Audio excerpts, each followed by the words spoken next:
everybody!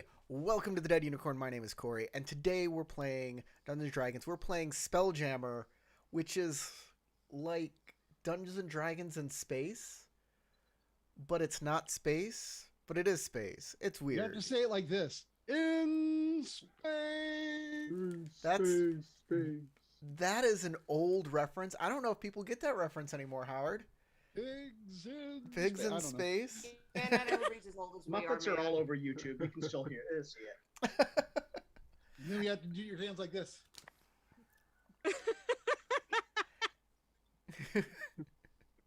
It's the Muppet Show.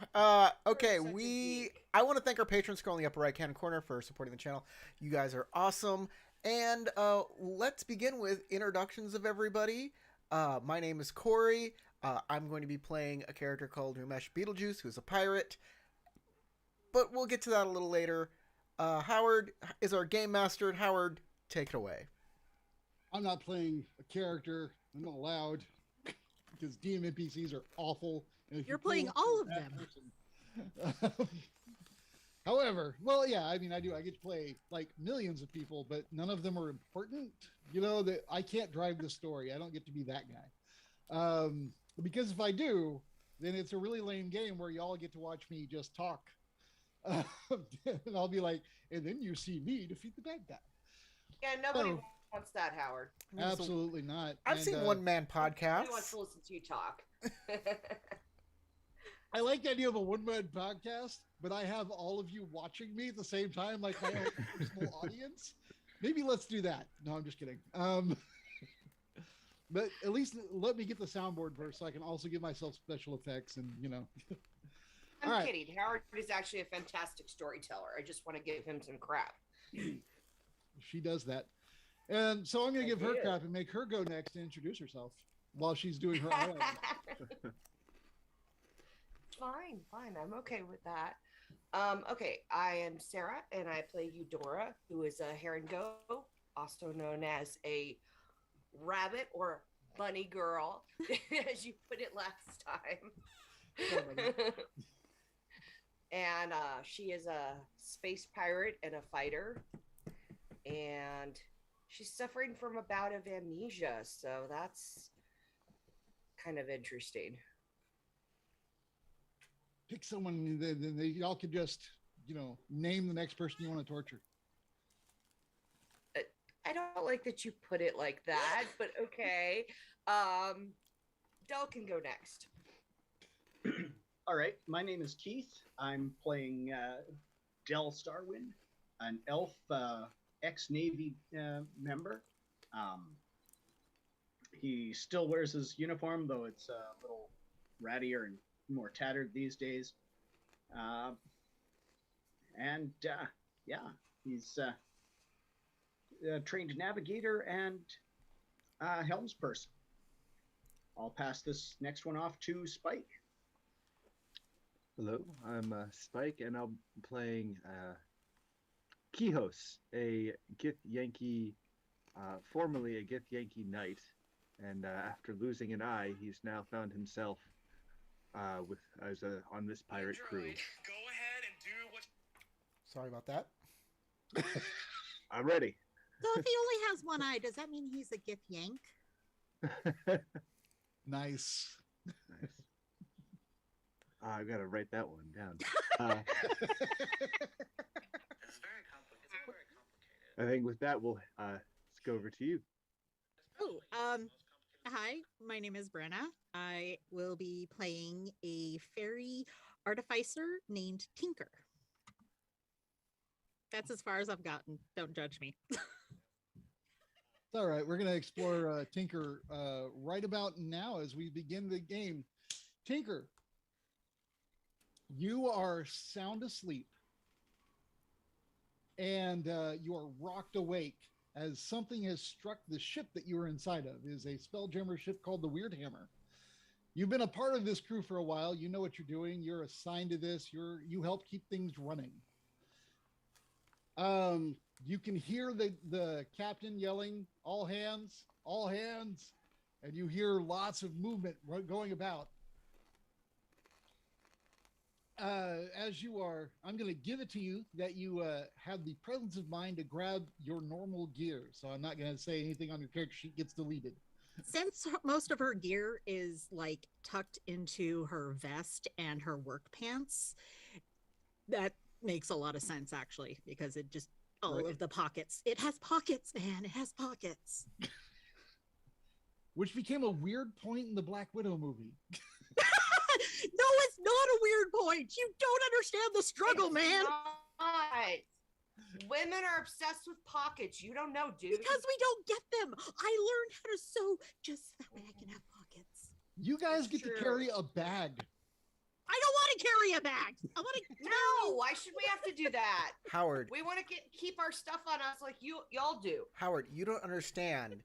Women's dream, women's dream is to be like a Liefeld drawing with the pouches everywhere around the. Oh, I thought you meant a Liefeld drawing of a woman where their spine is disconnected just so they can. Oh have yeah, that giant too. and bite in the But I same mean, picture. like the pouches around the Weirdo. thigh and around the arm and like on a bandolier. So many pouches. They want to look like Cable, not every You're such woman. a freak, Corey. Because Liefeld is a interesting artist. So yes, she's basically got a Black Widow vest. All right. Awesome. You got the Black Widow vest. You've got your gear. What is your first thought in this crisis? Where does Tinker go? Tinker goes to wherever she thinks the biggest problem would be. She would either follow the smell of smoke, that means something's, gone really, really wrong. Or she would go, that project that I was working on, that really is important and we should get on that before that goes sideways and makes everything worse. And or she would follow the running bodies. Okay. In that last order. The last project on the Weird Hammer you were working on was to increase its speed and maneuverability.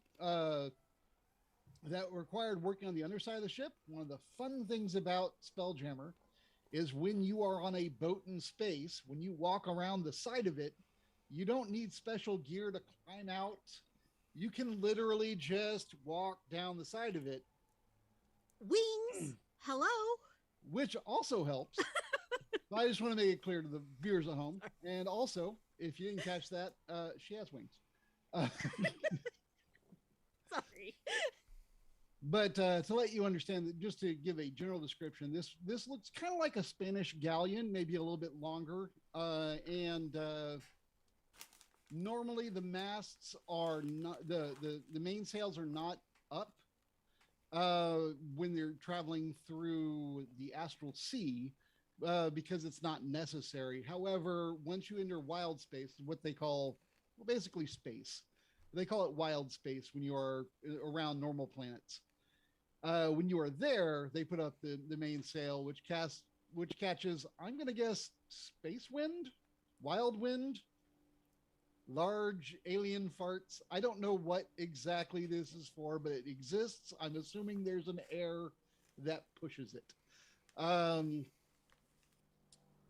So normally those are down. However, basically what's going on now, since you know that that there's an emergency, most likely you are in wild space. In fact, you would know that you're in wild space because of your job where you work. You would know that you're in wild space and you're out of the astral sea just because your last shift would have been working outside the ship, and you would have seen that you were no longer in the astral sea, but in regular space, regular wild space. You know that you're headed towards a planet. You know that the basic mission right now is to go to a planet to recover something from what you understand to be a crashed ship, and you know that's weird that the captain's not talking about any specific details of the mission, which is unusual. This is basically a pirate ship. They're currently listed as privateers because they got with the Astral Navy and they signed a contract to go recover this because it's good pay. Normally they would be considered pirates, not privateers. So knowing all that, knowing that was your last job, was working on outside the bottom of the ship, Do you want to go to the deck, or would you want to go to the bottom of the ship? Where would you go? What's Tinker doing? I would go to the bottom of the ship to try and give her a little more speed to hopefully, she's probably thinking, again, this is maybe a bit of a stereotype, so bear with me here, is that maybe the dwarf ships aren't as nimble and fast as some other ones. I'm making random assumptions here, random wild assumptions. So she's thinking that if we could boost the speed on this one and either outrun them, outmaneuver them, whatever, that will help. All right. So you get outside the ship. It's not a dwarven ship, just to be clear. It's made by hugely humans. Although I mean you don't necessarily know exactly which craftsman worked on this particular one. The Weirdhammer does look like a Spanish galleon. However, as you get really hard the on ship, the backstory here, so I'm sorry. Oh, it's all good. As you get outside the ship, you see before you, aimed at the ship, is a dwarven ship. It's unusual, not that it has a giant ram's head as its front that is literally going to use to ram you. That actually is a typical dwarven tactic. What's unusual about it is the ram's head that you can clearly see even at this distance looks desiccated and drawn and almost like that thing in Corey's background with the dead unicorn, except ram horns instead of that single, magic horn. And the rest of the ship, that head and the rest of the ship is a black and gray, and they're flying a flag that is basically black with a gray line down the center. And you've never seen that particular colorization. You haven't seen a desiccated ram's head. That's unusual for dwarves who are not really into necromancy or anything. You're not real sure why they'd be like, you know what I think looks cool? Dead things. That's not normally a dwarf thing. But the design of this ship, you know enough about ships to go, that's dwarven? And it's coming at you. As you make your way to the bottom of the ship, you can hear the cannon fire from your ship at the oncoming dwarven ship. So you do know that your team is fighting back. As you get to the bottom, there is nothing unusual going on at the bottom of the ship. You don't see anything weird attached. Everything looks pretty normal. You see what you've been working on, your project. You see where you've left off. You have things not quite attached yet. You have basically you didn't think anybody was going to be using this today. You didn't hook it up. Sorry, guys, I broke the ship. You didn't know that there was an attack coming. So what would you like to do? You want to get on that? Yeah, just a little bit. She's like, duct tape. All right, so you should have some artisan tools. I'm going to say it's a dex, and you are proficient with your tools, so you can roll a proficient dex check. I'm going to say if you don't have it, is there a way on this thing to just check that you're proficient and make a dex check? I don't know. I've not tried this before. Yeah. Oh, the artisan tools are under your thing. You can click the artisan tools. Yeah, I was about to try that. Yeah, that's what it is. I knew there was a way. I just had to think about it. So the tinker tools, right? Right. Okay. That's a crit. Woohoo! All right. She reverses time and magically fixes everything. She's like, well, I prepped all of this Nice. to be set up before I went to bed because I'm not lazy. So you had it ready. You get it going. You start pulling these cords across and hooking them in, and you're like, ooh, this needs to be nailed, and you're getting on it. You are fast. Of course, you are in combat doing repairs, which is still insane, but you did get a crit, so I'm going to totally give you credit for that. I'll even say that you notice that there are people trying to manually steer a Spelljammer ship, which is normally steered by a mage who is just thinking where it needs to go by flowing their spell slots into it and steering it. Where did you get your driver's license? which is a totally fair reaction. um, it's almost like as you're seeing this, you see that it's starting to it's like the rudders are trying to point you in a way that would definitely put the ship in the path of danger, and there is people above that are manually working against it, putting the ship into a better path. And it's a little confusing, and you're like, okay, well, oh, hey, I can disconnect this because you got the crit. You go, I can disconnect this, and that'll give more control to the people up there than the whoever is, magically steering the ship that is clearly going to screw us. So I'm going to give you that credit. You did that. All right. As you do that, the ship is swirling about in space. You see that there is fire being exchanged. You see arrows fly from your ship. You see flintlocks are being fired. Or muskets. I think it was muskets were being fired from the other ship.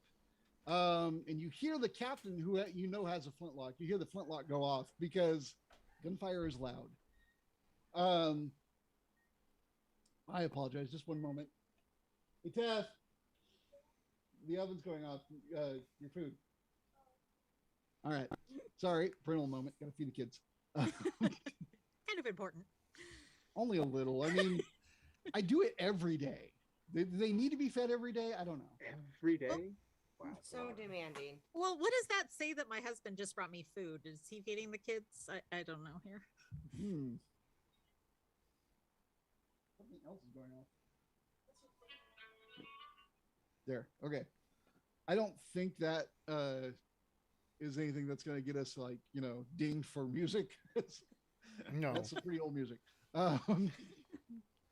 All right. So all that's going off. The ship gets hit by the dwarven ram. It gets turned. The people you've helped steer it are turning it back and saving it. But you see that dwarven ram coming around again. That ship is just looking to tear y'all apart. What would you like to do next?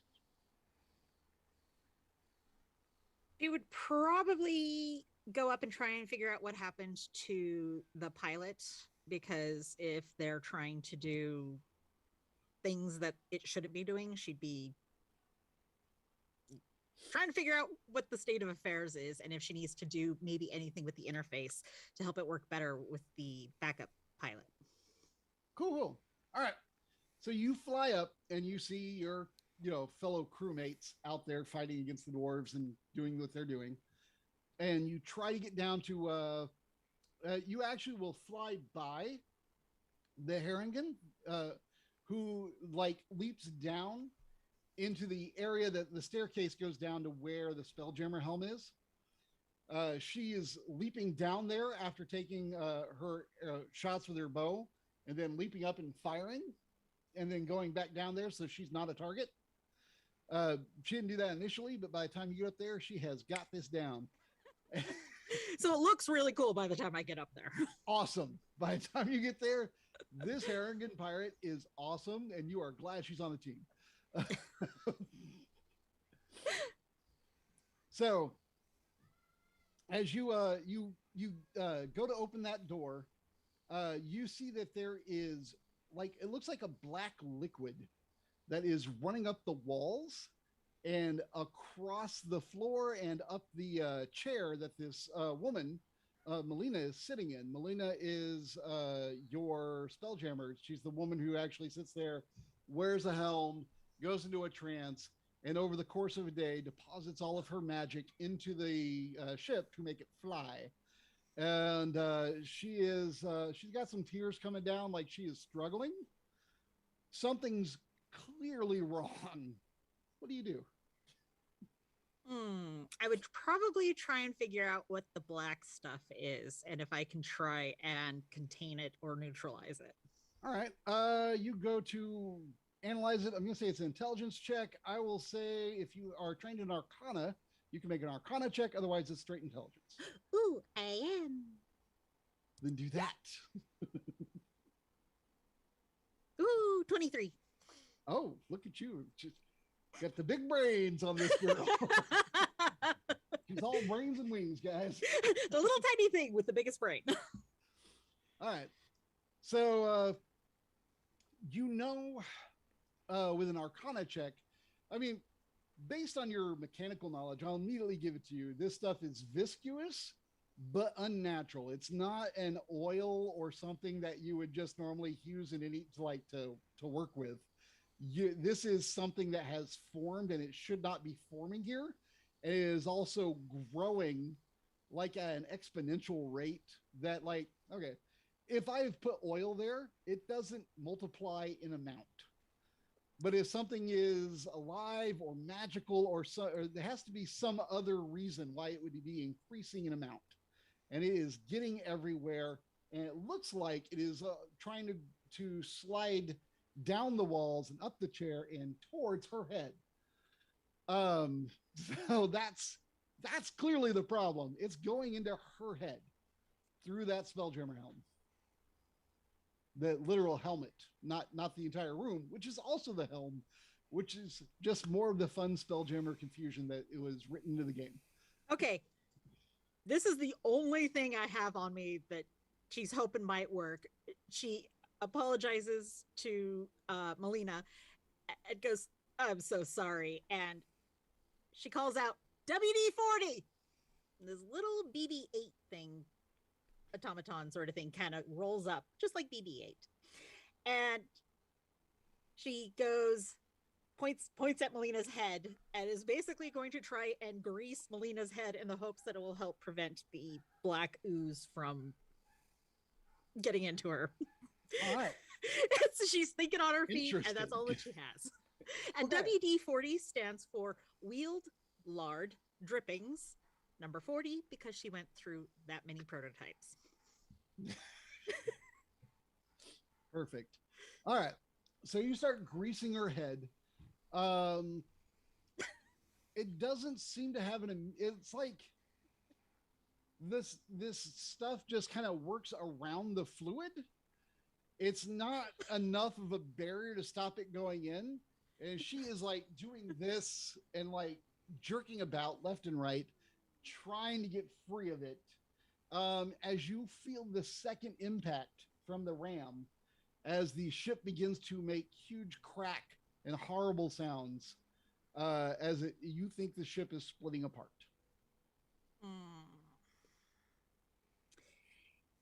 Is there any way that I can try and save her? Like, if she's strapped in, can she, like... She is kind of strapped in. I mean, they don't like tie you down so you can't get free. At least not in like this type of helm. There are Spelljammer helms that do that, but not this one. Like a seatbelt or a 5-point harness here. Like, yeah, does she the has cap like a- go into her brain with spikes? That sort of thing. She does have like a regular seatbelt in case there's a slight impact to the ship or something, so that she doesn't go flying about the cabin while she's not conscious to what her immediate reality is. Yeah, no, you could, from what you can see, you could try and remove the helm.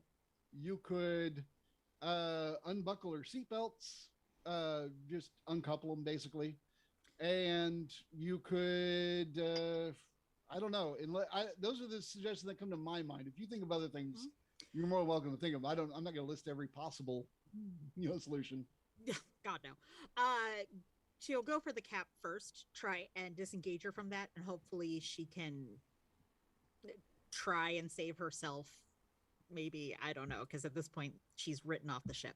All right. So as you go to remove the cap, I need you to make a strength check. You can add athletics if you have it. I don't think you do, but if you do, well, cool. Give me a tick.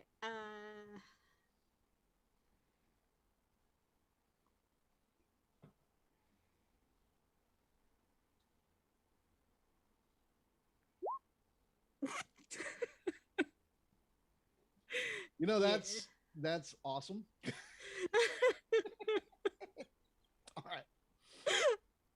so All right, sorry, technically Melina. you made a strength save, but since I know Oh. that you're not proficient in saves anyway, it would have been the same number had you clicked regular strength. Sorry. Um, I clicked the thing that said strength. That's all I was paying attention I understand. I understand. I just wanted you to know. All right, so you go to like pull on it, and you can feel like there is something like physically pushing it, but you don't see any. Like, imagine like if I had my hand on it, but I'm invisible. Like, you know that something is wrong. You're lifting. I mean, it's not strapped to her head. She's clearly not holding it on, but you feel like you're fighting something, and it starts to like warp, but you don't have the strength apparently to just crack it off. But it's The grease isn't helping. and yeah, your hands are sliding about. You know, BB-8 just tries to like push it, but he's nothing. He's not helping. He pokes it though in the direction you want it to go. It's very, very cute.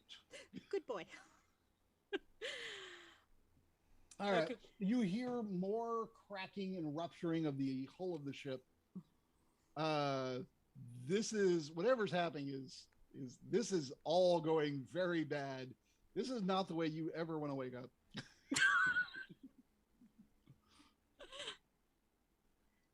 Yeah, at that point, I guess that she would apologize to Melina and try and save herself. Okay. The ship breaks apart. You are kind of knocked. Oh, actually, make a dex save. Let's see if you are knocked about or how knocked about you are. Dex, I think you're better at. Just a little bit. Significantly better at. All right. With that roll, as the ship is breaking apart, you have a moment where you can recover something from the ship. If there's anything you're like, hey, I'd like to search the ship real quick for a thing I think would be on the ship, you can do that. If there's somebody you see the captain spiraling away from the ship, is like as you peek out the door, the first thing you see is he totally just bombed his deck save. He's spiraling away. And he, unlike you, is not a winged person.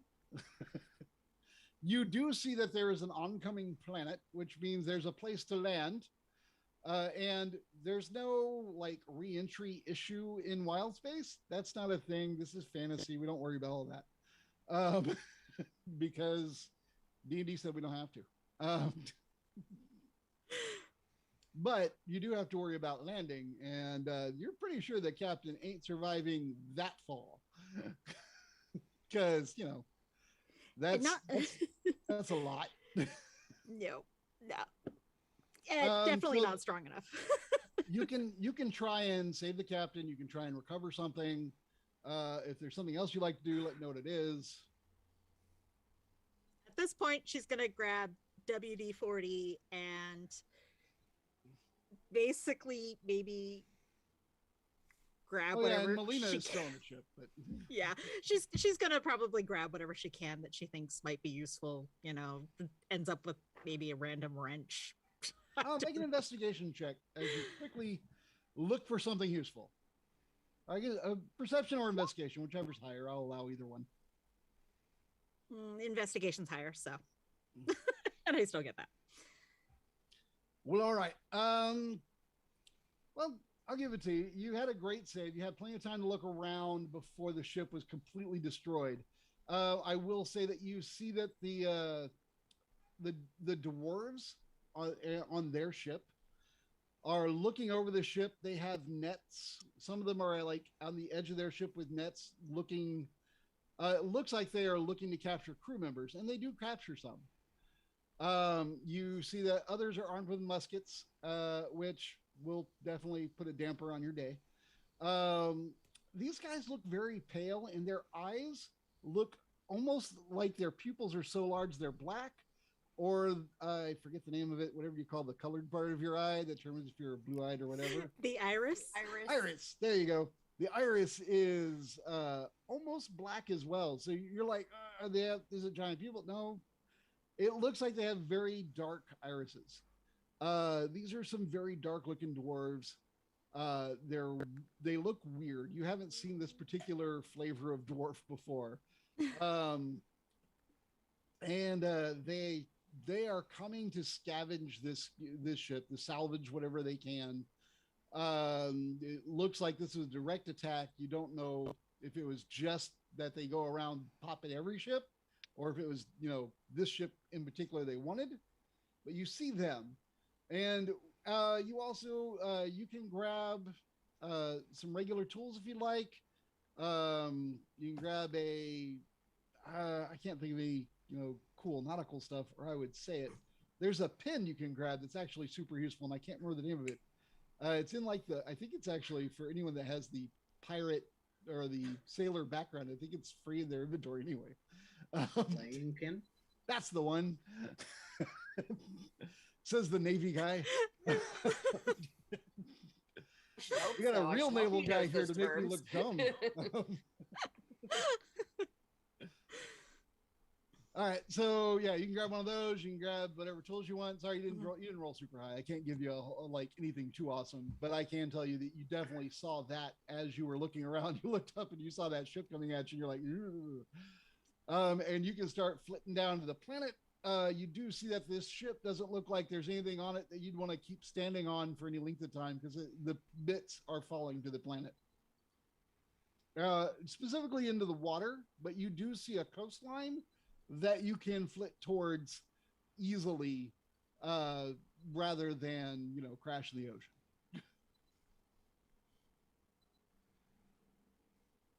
And with all of that done, I take the rest of the group now, or I take the viewers now to come see the rest of the group, who have camped the night in a swamp, not too far from the shores of this strange plant that they know very little about, in the company of a woman who wears a plague doctor's mask and speaks in a very raspy voice. And as they are waking up, and one of the members is finishing his journal, and I will leave it to him. From the Journal of Del Starwind. I joined the privateer ship Weirdhammer roughly a week ago, shortly before she headed out on a strange job for the Navy. They were looking for a replacement for their medical officer, as well as an experienced backup navigator. Not a lot of information was given to us about our target, only some basic information about its location and that it was on a crashed ship. Our primary helmsperson has been telepathically imparted more specific navigational information, but otherwise that was it. Most of the crew of the Weirdhammer, including the captain and the helmsperson, are Githyanki, but there are a few others that aren't, including myself, another astral elf, and a curious rabbit person. As we approached the planet that was our destination, a week out of port, we were attacked by a dwarven pirate ship. With some quick thinking action by our crew, we managed to divert course enough to avoid much of their attack, though in the end they did still manage to ram us, causing the Weirdhammer to begin breaking apart. We managed to steer her clear of the dwarves and toward the planet, but she broke apart in the atmosphere and crashed. Beetlejuice, the other elf, created a parachute from some sail canvas, and Melina, the helmsperson, was able to use a featherfall spell on me, the rabbit, herself, and one other Gith warrior. All other hands, including the captain, appear to have been lost. The five of us managed to find our way to shore and drag ourselves out of the water.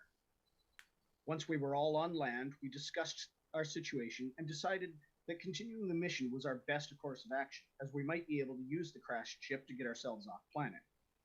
Already the dwarves were beginning salvage operations on the pieces of the Weirdhammer.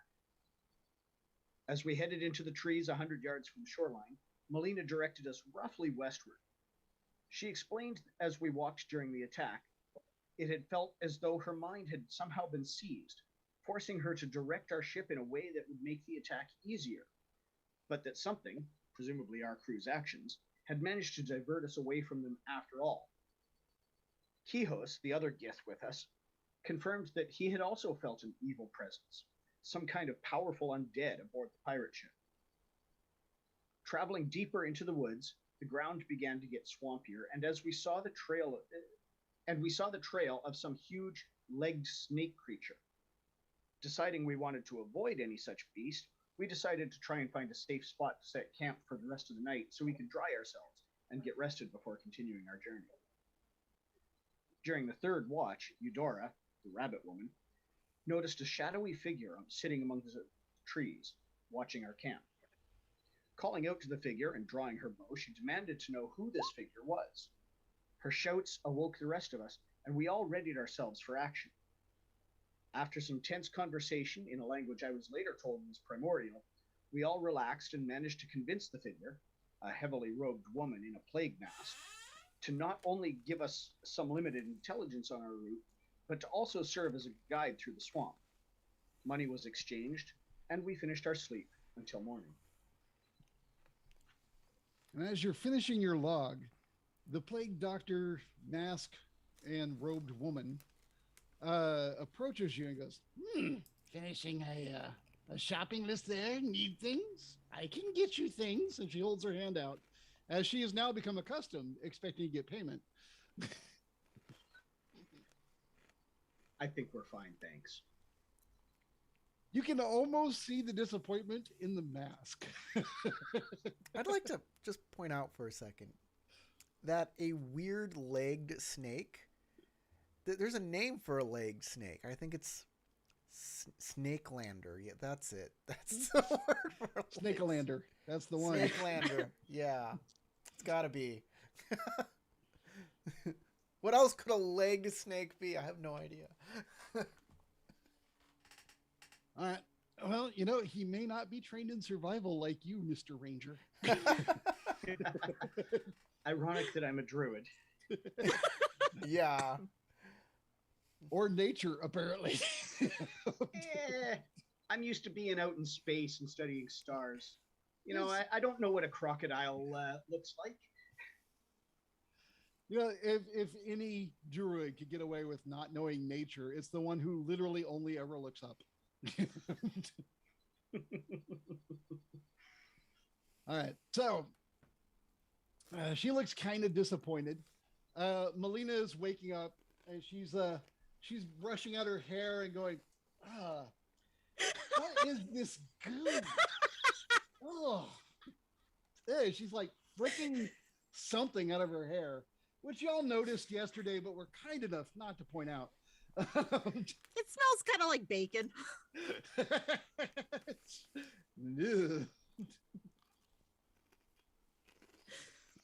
Yeah, but she seems kind of horrified. She doesn't know what's in her hair. She doesn't know what happened to her while she was manning the helm. She's had a rough time. You think that would have washed out in the ocean that we swam in, but No, Apparently it's you know, that the thick. funny thing about Greece is it doesn't wash out easy. yeah. However, with it being a new day and her having gathered herself, she remembers the cantrip of prestidigitation.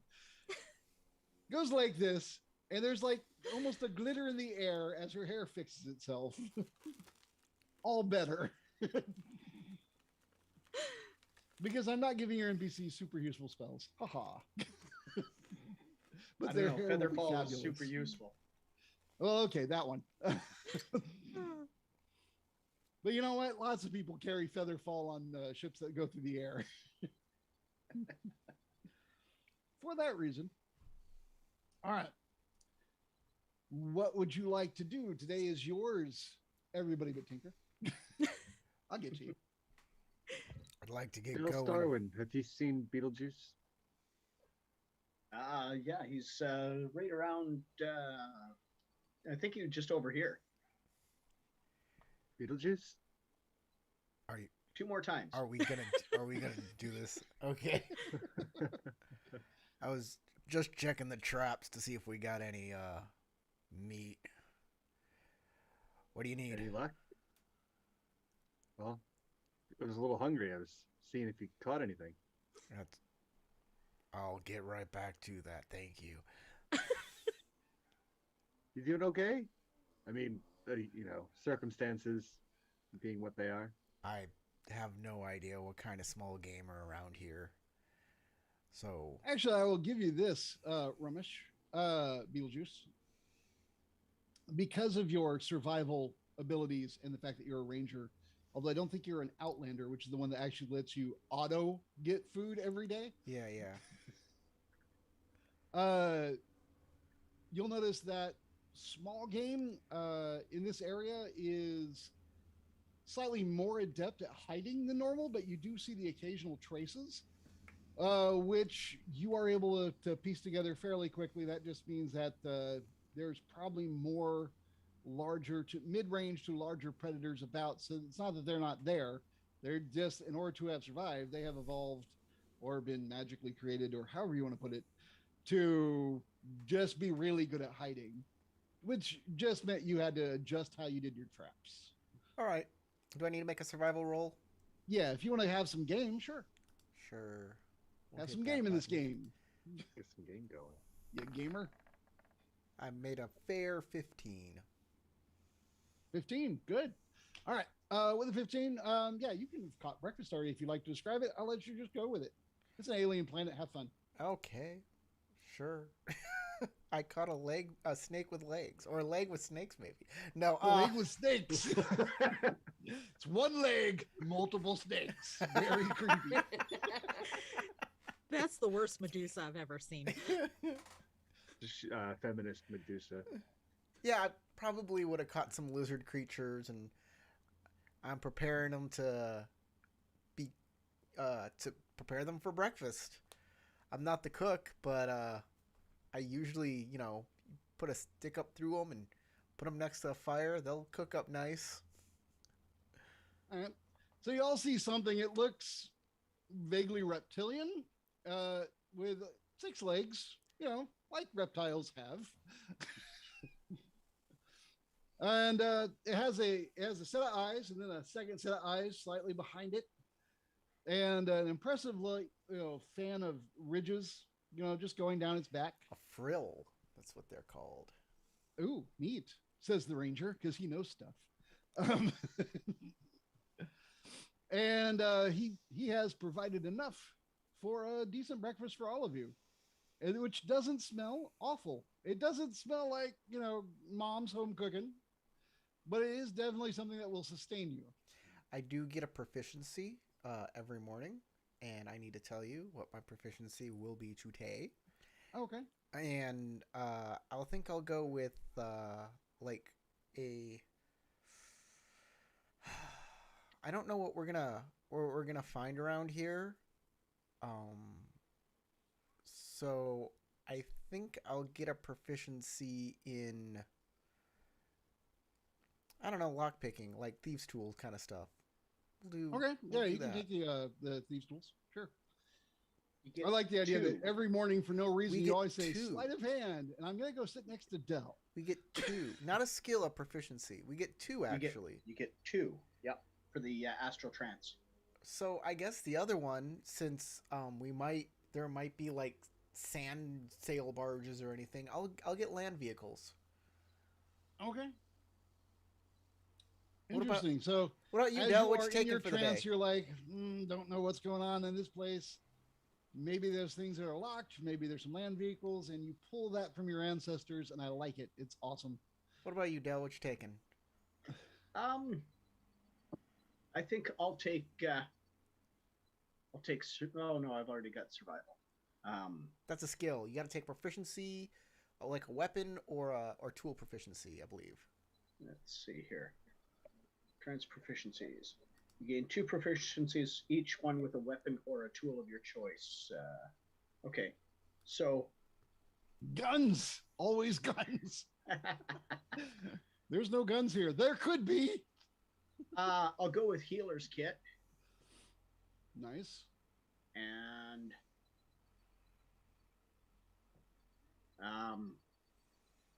If you want something in the same vein, the herbalist kit is pretty handy in the swamp. I already have that one. Oh, well, never mind then. And I guess land vehicles make sense too.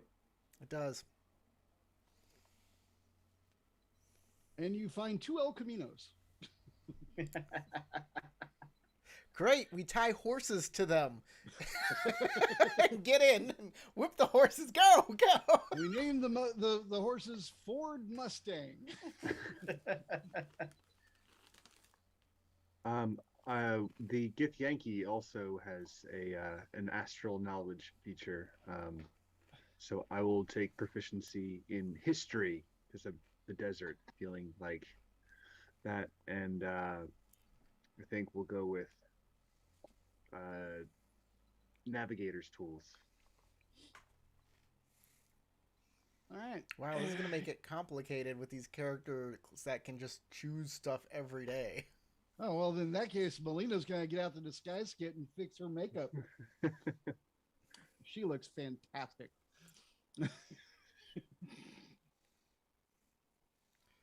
All right, get your bellies full, and we're gonna head out to that desert, and then to the mountains, and then hopefully find this ship. Right. As promised, this, annoying, raspy voiced woman will begin leading you through the swamps. Technically, she still has to make a roll because it's a swamp. It's a dangerous swamp. I know, I wrote that in the thing. Get out of my swamp.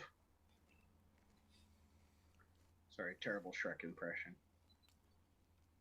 Oh, That was really bad. We had no idea what you were doing. I didn't.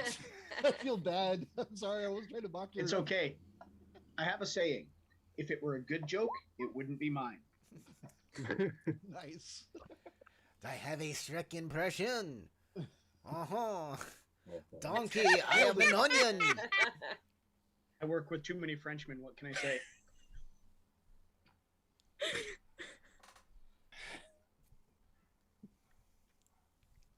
That was Shrek. I don't understand.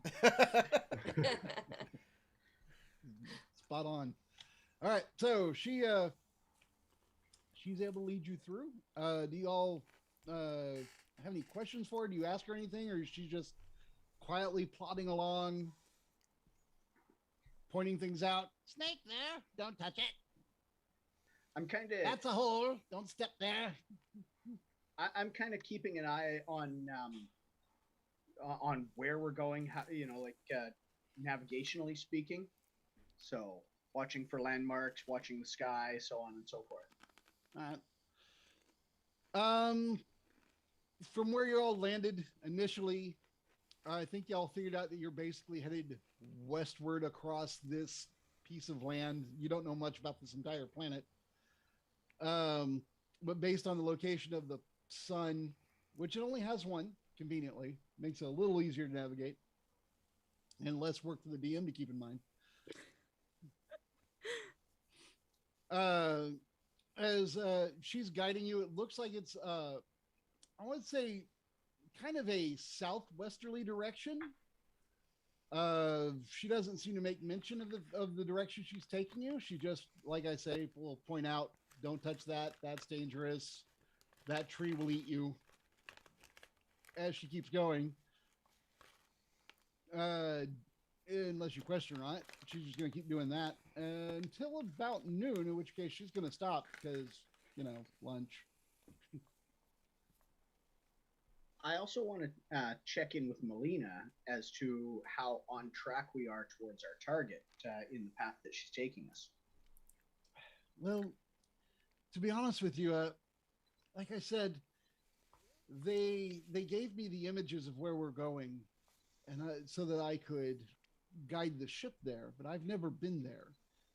From what they showed me from wild space, we would have glided over, I believe, this strip of land. I do know that we do pass over a desert into some mountains, and I feel like I don't know. I think the images were from someone's memory of nighttime. It was very dark there. This may be important. There was an orange river. We'll get there. Don't worry. We'll find a Right. map, and that'll help. If we could find someone that has maps of the local area, that would be great. But yeah, I really don't know a lot. I remember the Orange River. I remember the Dark Mountain. The ship we're looking for it was like it was lodged into the mountain. I assume, I don't know. It didn't look like it landed that way. It looked more crashed, but it could have been landed. And then in front of that area, there was like well, I imagine a mountain is like this, and there's like a piece of rock that came out this way and then went down. And then the ship was kind of up there on that random formation. I don't know much about how rocks form. Like a shelf. Yes, shelf, like on a shelf, very much. I didn't see any elves. I understand they live on shelves. She immediately checks with Dell and Rummage. Is that true? What was that? Do elves Something live on about shelves? elves on shelves. Oh, It's a bad DM joke. Sorry. got it. Very bad. Apparently, I'm not the only one. You're I am a not. father. I am No. allowed at least one bad joke a night. I guess I have to hand over that card now. So you're what? Not a faux pas? Oh, that's good. I like that. That's nice. all right. So that is what she's able to relate to you.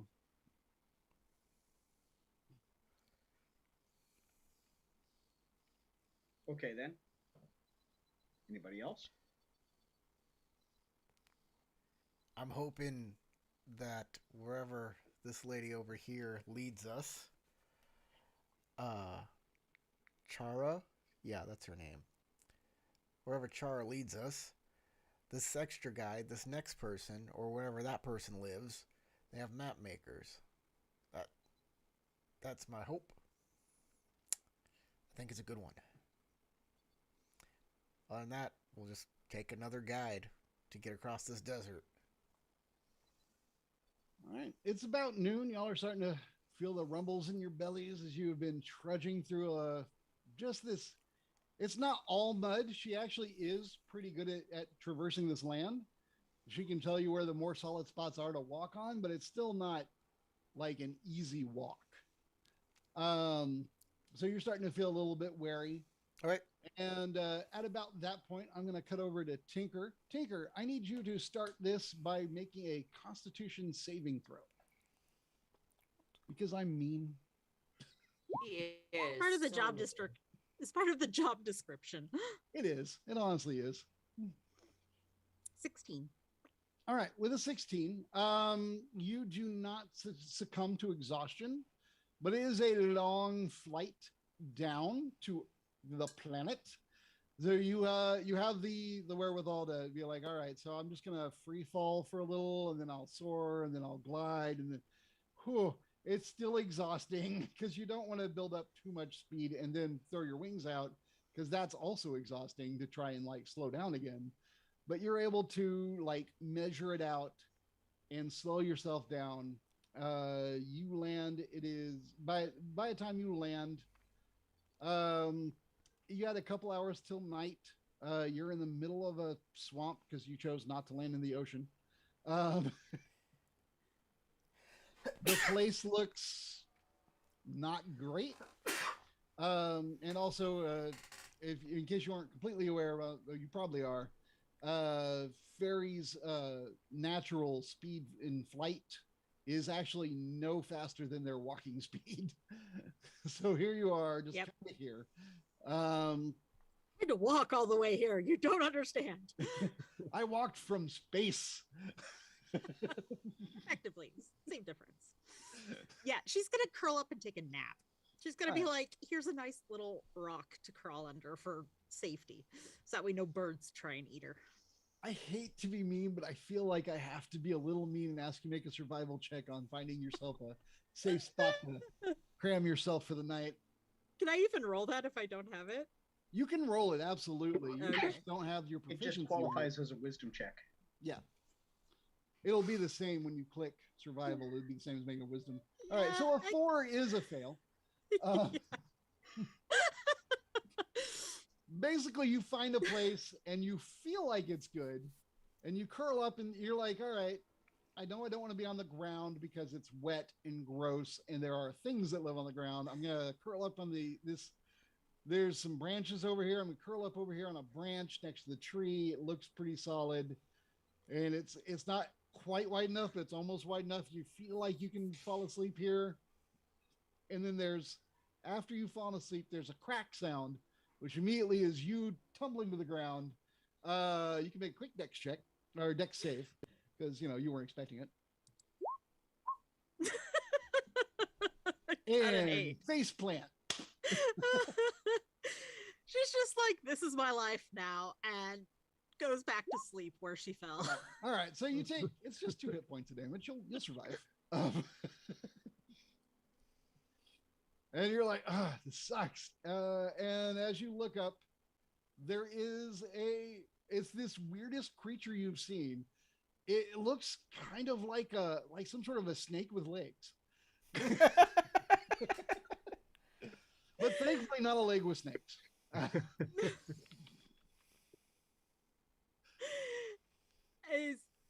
She kind of turns over from where she's face planted and kind of looks at it. It doesn't look like it wants to come over and eat me.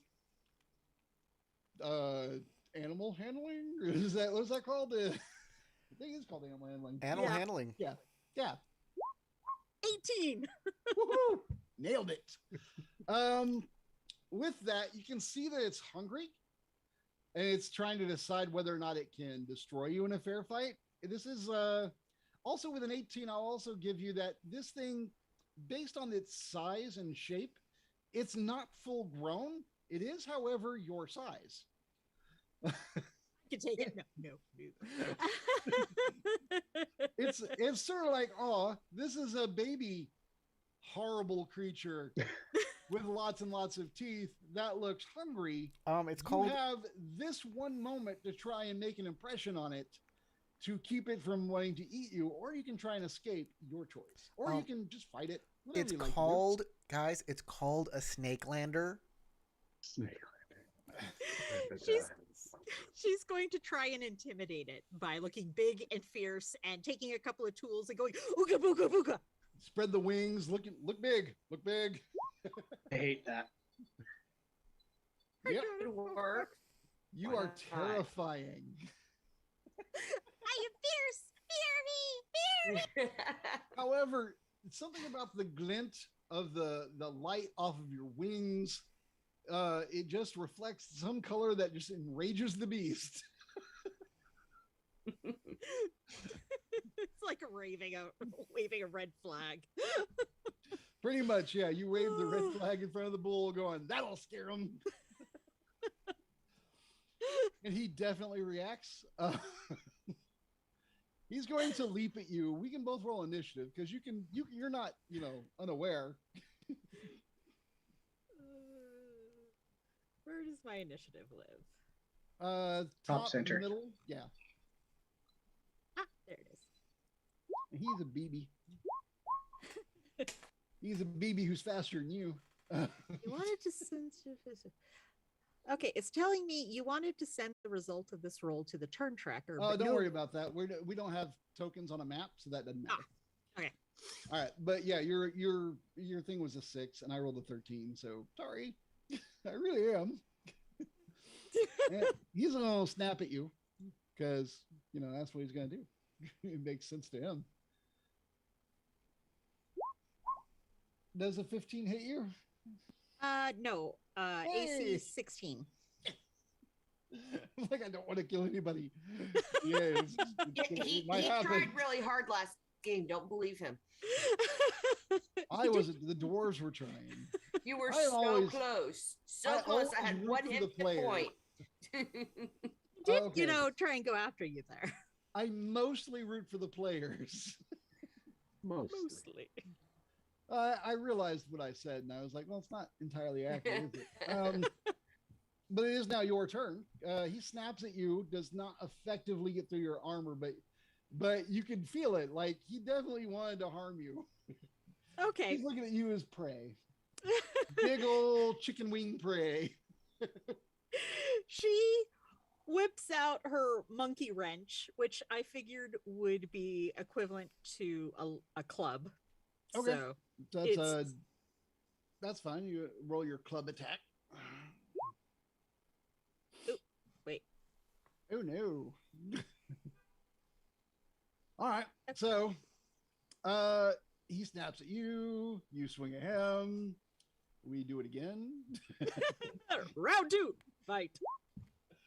He misses you. He's new at this. He's a baby. I'm new at trying to be eaten, so 13. But a 13 does hit. Nice. Wait, that okay. How do I roll damage? Click the monkey wrench button, where it says monkey wrench in the chat. Underneath the 11 and 16, or the 13 and 12, either way. I didn't realize that what I clicked wouldn't give me damage. So yeah, just click the word monkey wrench, and there you go. You hit him for 3 points of damage, which is jarring because he thought he was doing pretty good, and then he got hit. So he will make his save to not get scared on his action, which is now. He is not frightened off. He is determined to eat you. I am so tasty. You're looking good. I'm just saying. So he's gonna take this snap at you. Well, he gets to the save was kind of a reflexive thing, but his attack on you missed, and then you missed. So, wow, we are awful. Level 1 fights, everyone. Whiff. Okay. My turn again, or his turn to miss? 14 does not hit you. Your turn. 15 will hit him. 15 hits him. 2 more bludgeoning. All right, he gets another chance to run away. Although he's technically already made it, so he gets advantage. So I'm just gonna roll it twice. But it was a 19 and a 1, and the 19 is fine. So he does not run away. Okay. But he has taken 5 bludgeoning. I am keeping track. Nope, don't hit. Oh, I get to swing at you before you swing at me. Sorry. That's fine. You just want to push the button. And then you missed. And then I also missed. Now your turn again. I mean, this seems like an epic battle and all, but to the rest of us, when we see this little creature, we just stomp on it with our foot, and that's the end of the fight. But to her, it's like life and death. Yeah, this is happening on a fairly small scale. She's like, this is why I take on airship duties, because that way I don't have to deal with stupid, creepy, crawly things.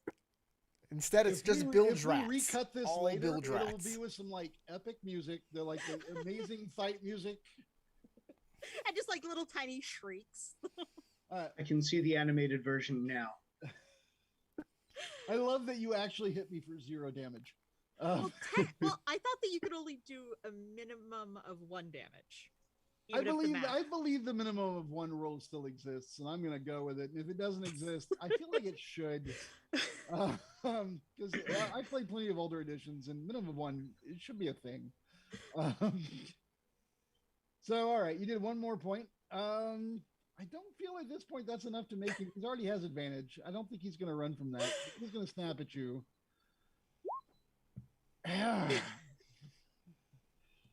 You are just hard to not critical. No. My boy is getting hermed. Stop it. All right. You can describe your finishing blow. What would you like to do to this creature? She jumps up in an epic leap that's probably, only this high off the ground. Takes the monkey wrench and does the slamming it down between her legs, because she's kind of doing the midair kind of, all the limbs just kind of going askew, and brings it right down on his head, and the eyes immediately go to little X's and the tongue goes out. I show my age here. My favorite movie ever was Transformers, the movie from the 80s. there's a scene where the big brontosaurus gets knocked down and his eyes literally fly up for a moment out of his head and then come back down. And I can't not picture that. Yes. All right. So you have defeated it. As you feel triumphant, spread your wings and enjoy your moment of valor. The bloody You wrench. hear something move and you open your eye, you look to your right, and you see that there are more of them. And Mama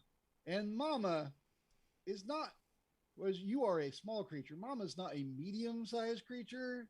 She is what would be called a large-sized creature, like the size of, say, a camel, or in this case, a very big gator, a dire, if you would. However, you are not currently engaged with them, and you can have this moment to use your wings and do as I imagine you would and go up. All right, so that's what happens when you screw up your survival roll in swamp and you're all by yourself. I hate nature. Nature's a bitch. So you go find another place to hide and bunker down, and you're like, "Ah, this place is terrible. I hate everything about this planet. I'm exhausted. I need a nap. I'm glad that thing didn't eat me. I'm really glad legs. its mom didn't eat me."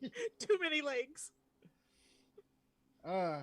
And you fall asleep, and then you wake up, and there's light out, and you hear something tromping through the swamp, and you hear this haggard, nasty humanoid voice going, "I'm hungry. We're stopping.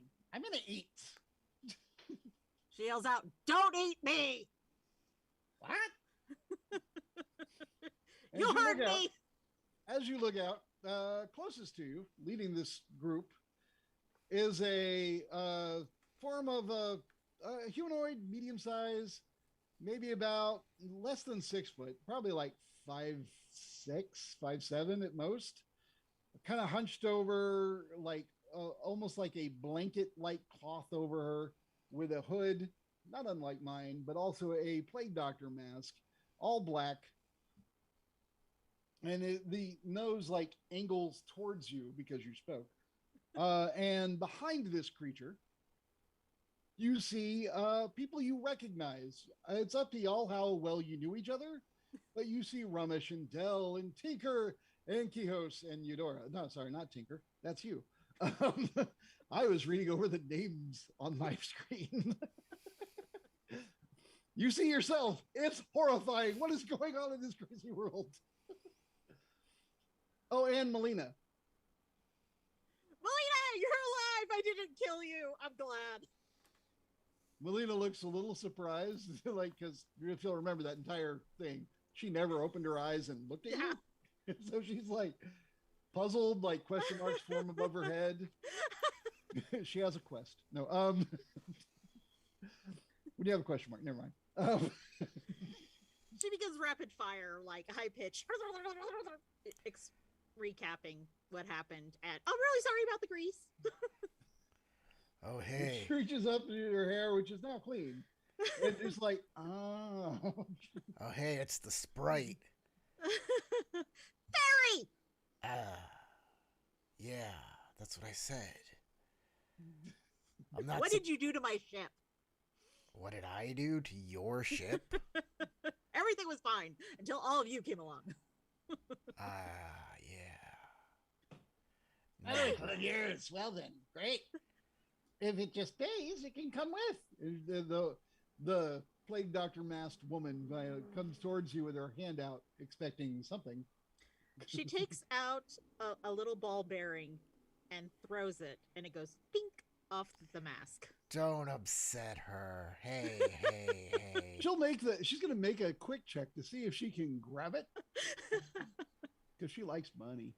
It's a ball bearing. Oh, I know, but she thinks it's money because that's what people have been giving her. Okay. She's not the most dexterous. She catches it. It's like, Like he like bounces off of the mask and she catches it in her hand and then like studies it, like and she flicks it back at you with She's athletics. No, she's with us. She's been with 10. She flings it at you. It's harmlessly off you. she's with us. She's been with us for a while. We just got separated. Fine then. Don't upset Chara over here. She's I guess in charge of these lands. They're all mine, my lands. There you go. But she's Her being swamp. very helpful in showing us the way through safely. So she tells us. Yeah, Tinker's looking at you like, did you hit your head when you fell? Some I of don't- us a few more times than others. So But we're alive. Yeah. And I don't see you making survival checks there. You saw nothing. Tinker quickly pulls out a giant D20 and rolls it. Aha! This is good. We could use an eye in the sky. We're on our way to go find that down ship. That one we're supposed to get the stuff from. Right. Maybe we can escape on it, you know what I mean? Would Tinker have gotten a good lay of the land when she was coming down and be able to be like, yeah, it's that way? I'll allow you a perception check to do that. Well, you definitely saw it. I mean, you were coming down. So I'll allow you either perception to have noticed what you need to notice or intelligence to recall it, and I'll let you pick. I'm being nice today. I'll help her out by describing what Melina was saying earlier, the Dark Mountain, the Orange River, those types of land features. I don't know if that'll give her advantage, but I am trying to help. I'll allow it. I'll allow the advantage. You had a PC give you a description of something to remember. I'm And gonna you go with definitely gotta look. So I'm gonna go with intelligence because it's better. all right, and a 20, a dirty 20, but a 20 nonetheless. All right. It's an So you recall, yeah, actually, now that he's explaining it to you, like what y'all are looking for, because you didn't actually know what Melina's like plan was, how she was steering the ship, because why would you? But having that laid out from him for you, and your memory of the land, you're like, oh, you know what? Yeah, there's the ocean, which I wasn't going to land in. There was the beach, which I briefly thought about, but then I don't know. I was like, maybe there's more food in a forest. And as you got closer, you're like, this forest looks more like a swamp. But you did beyond that see a desert, which you definitely didn't want to land in because it's like a beach that sucks. And then beyond that was totally mountains. But with a 20, I will also give you yeah, the area they're looking for, because he said something about an orange river. Yeah, there is a volcanic mountain that is in the direction that they are currently headed. If you think about it, you probably need to fly back up to be absolutely sure and like orient yourself. But yeah, that sounds pretty right. Yep. Okay. If I have the energy, she would go up to double check.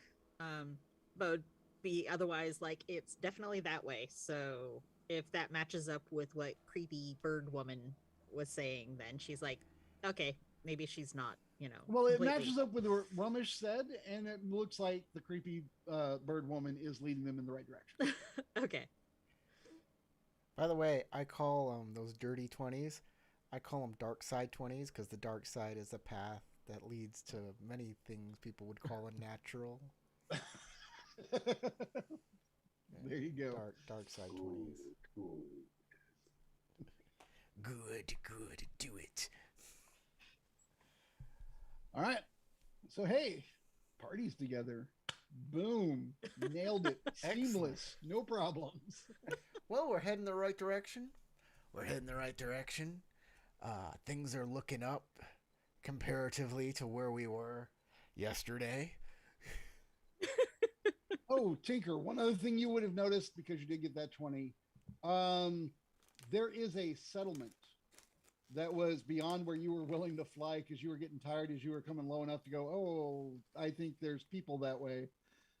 In the direction that you are headed, it does look like you're being headed towards people, but they are on the edge of this not tall enough trees to be a forest, definitely more swampy area, before it like just dries out and becomes desert.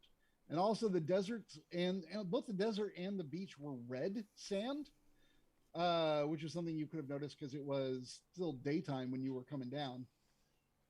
I think that's everything you would have seen.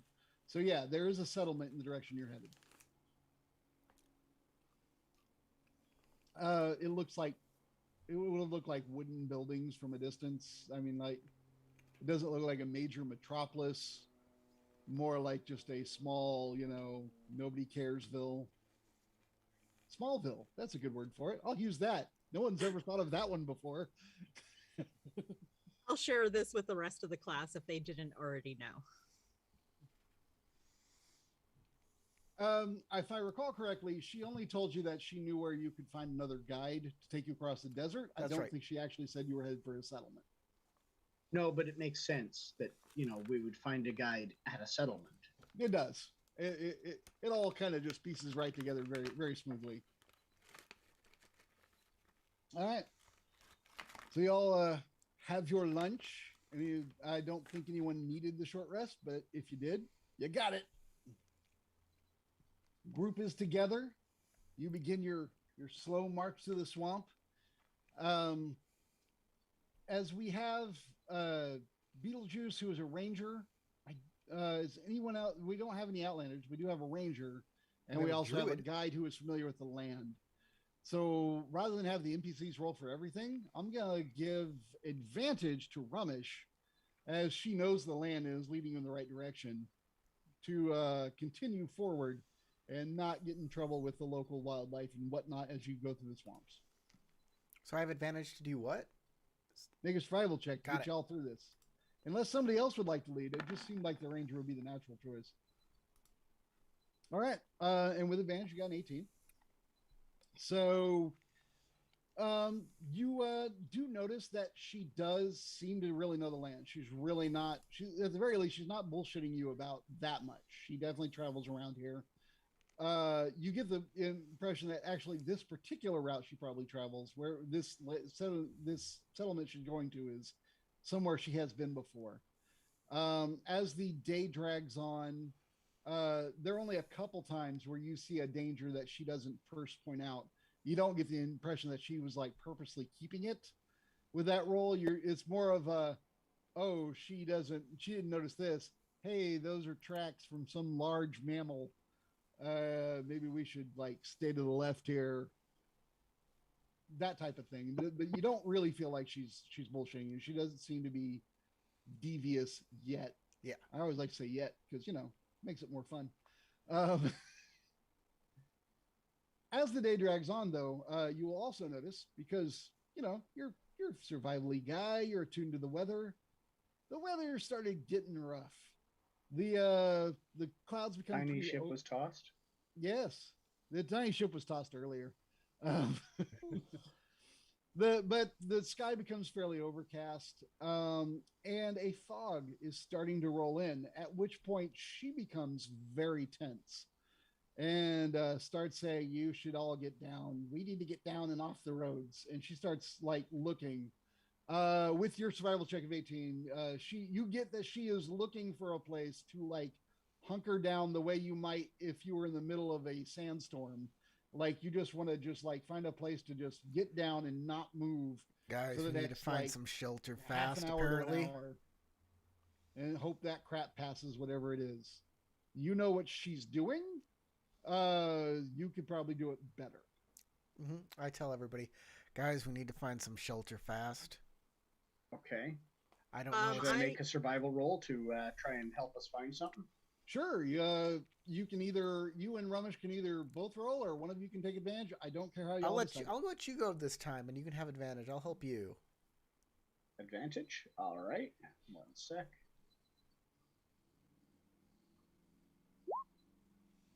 There you go. 22. We both have the exact Very same nice. survival roll. +4. Very smart fellows, you two. All right. Um, you look around, and with a 22, it's a really good roll. There's a deadfall where some trees have fallen and died, and kind of created an area that y'all can hunker down underneath.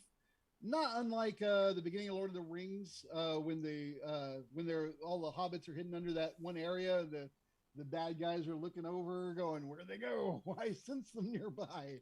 That kind of a shelter created naturally. And y'all I assume everyone's going to take their advice. If anyone doesn't, let me know. Seems reasonable. She's that panicked. All right. Melina, of course, will follow the group. And as y'all are getting down, you do sense the wind picking up. The fogs are rolling in, and the fog has a dark reddish, maroonish almost tint to it, which is obviously unusual for fog. And there is a coppery scent to the air. Blood fog. Dun dun dun. That's kind of where I was thinking too. Carnivorous? Hmm? I'm thinking carnivorous. Could be. Is there anything else y'all do that I need to hear, specifically? Any other precautions anyone specifically takes? I think I'm gonna take. Do you still have that piece of sailcloth that we can maybe drape over us as a tent? Yeah, I was thinking something that can cover the entrance, a tent cloth, or if I still have that sailcloth, grab it and put it over the entrance to keep the fog out.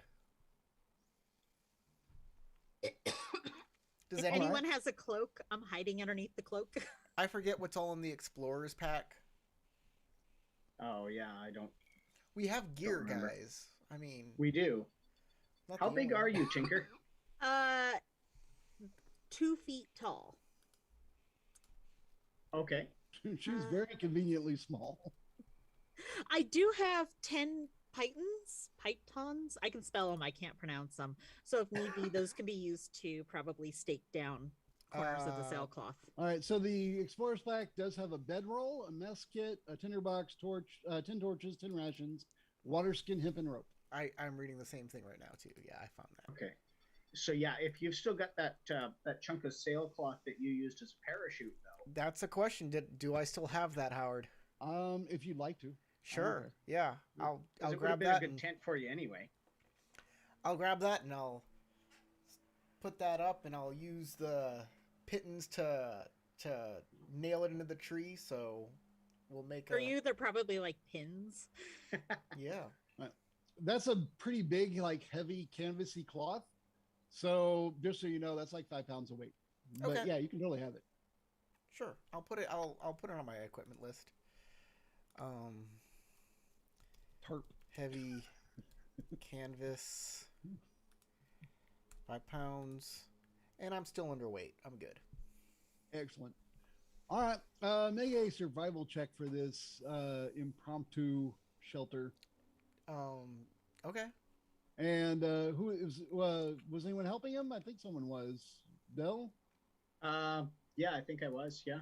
All right, so you can have advantage.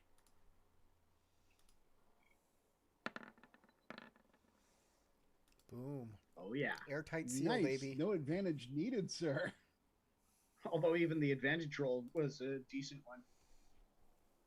Yeah. All right. So, everyone, because of his great roll, all of you get advantage on a wisdom save. And I'll say the person wearing the actual breathing mask doesn't have to make a save at all. Okay. She has double advantage, and I'm just not going to worry about all that. But everybody else, including Melina, so I will make her check. It is a wisdom save. You didn't catch it. So we're just making a wisdom save Yes. with advantage, you said? Yes.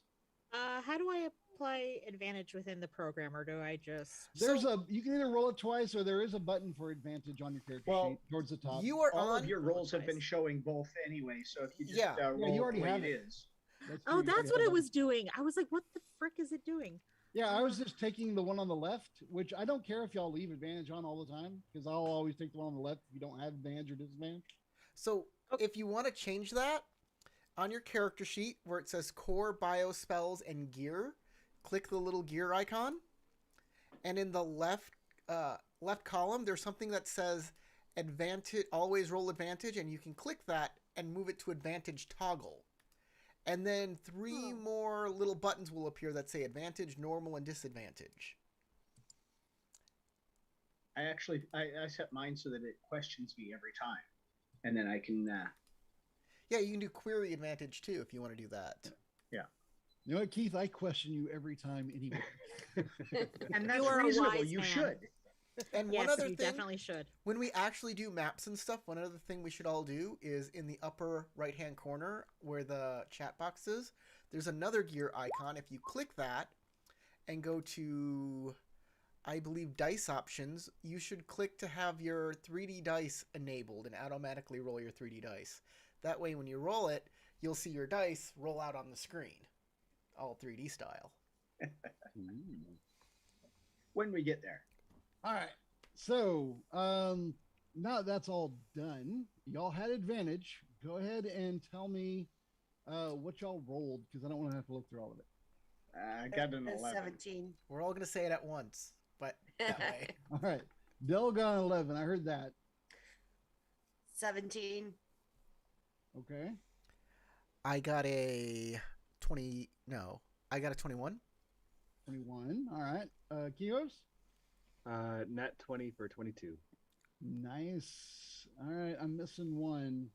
Tinker got 5. Ah, that's it. Ooh, ouch. Does it help All that I right. was hiding underneath somebody's cloak?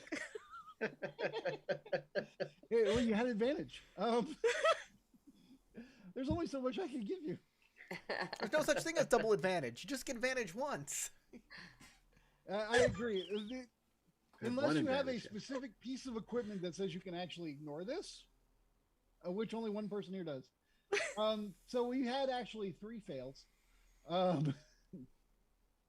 Remember, All you right. can use your inspiration for extra roll for. Oh, that's true. If any of you would like to roll inspiration, you can.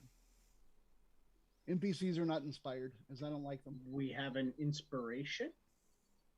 Yeah, just roll again. It's at the top right on your character. It's There should be like a weird little like Looks I like don't know, a it's like Swirly weird- dragon. symbol. Yeah. Yeah. yeah. That's Don't you have like you get 1 per session or something? no. You get You get it back when you do something awesome, and I say that fits your character. Have your inspiration back. yeah. If you play your personality trait, your ideal, your bonds, or your flaws, you get your That's right. inspiration Okay. back for doing Yeah. that. And the little dragon swirly is just basically this version of a check mark to mark it as there or not. All right, so Dell or Tinker, are you going to spend inspiration reroll? I think that's the only responsible thing to do here. All right. Still with the advantage? Oh, for crying out loud. I don't think you get advantage again. You think you just Okay. reroll. If I'm wrong, I'm sure one day someone will tell me I suck. This is why I asked. Yeah, I did it as an advantage roll again, but it's fine. I'll just take the left one, like I say. Yeah, I did too on so- accident. Sorry. Not that it matters, because both of you rolled crap, even with advantage. Um, again, it's like you really just don't want to make this say. You're like, what is that? An evil mist? I want to What's that touch smell it. like? I want to touch it. I want to take a sample. It's so It'll be fun. coppery. It's like pennies. Tastes like burning. All right. So you two plus Melina all begin to as you're just sitting here huddled with your friends, you are become just increasingly aware that the people next to you are so concerned with their survival, they don't like you. They don't care about you. They would eat you if they had to. They are complete crap. Do not trust them. Do you understand what I dear. am saying? So this is truth fog. This is truth fog. That's exactly what it is. You understand that these people will kill you to survive, and that this land is dangerous, and you would probably be better off without them. If you can't get no. away from them, you might want to just kill them. Oh shoot. And also this fog thing, you're not really thinking about it anymore. That's just fog, whatever. Right. So that is something that Dell, Tinker, and Melina are like looking around at each other. As for the rest of you, with the exception of the woman who has her, head in a plague doctor mask, as you are looking around, the rest of you may make perception checks.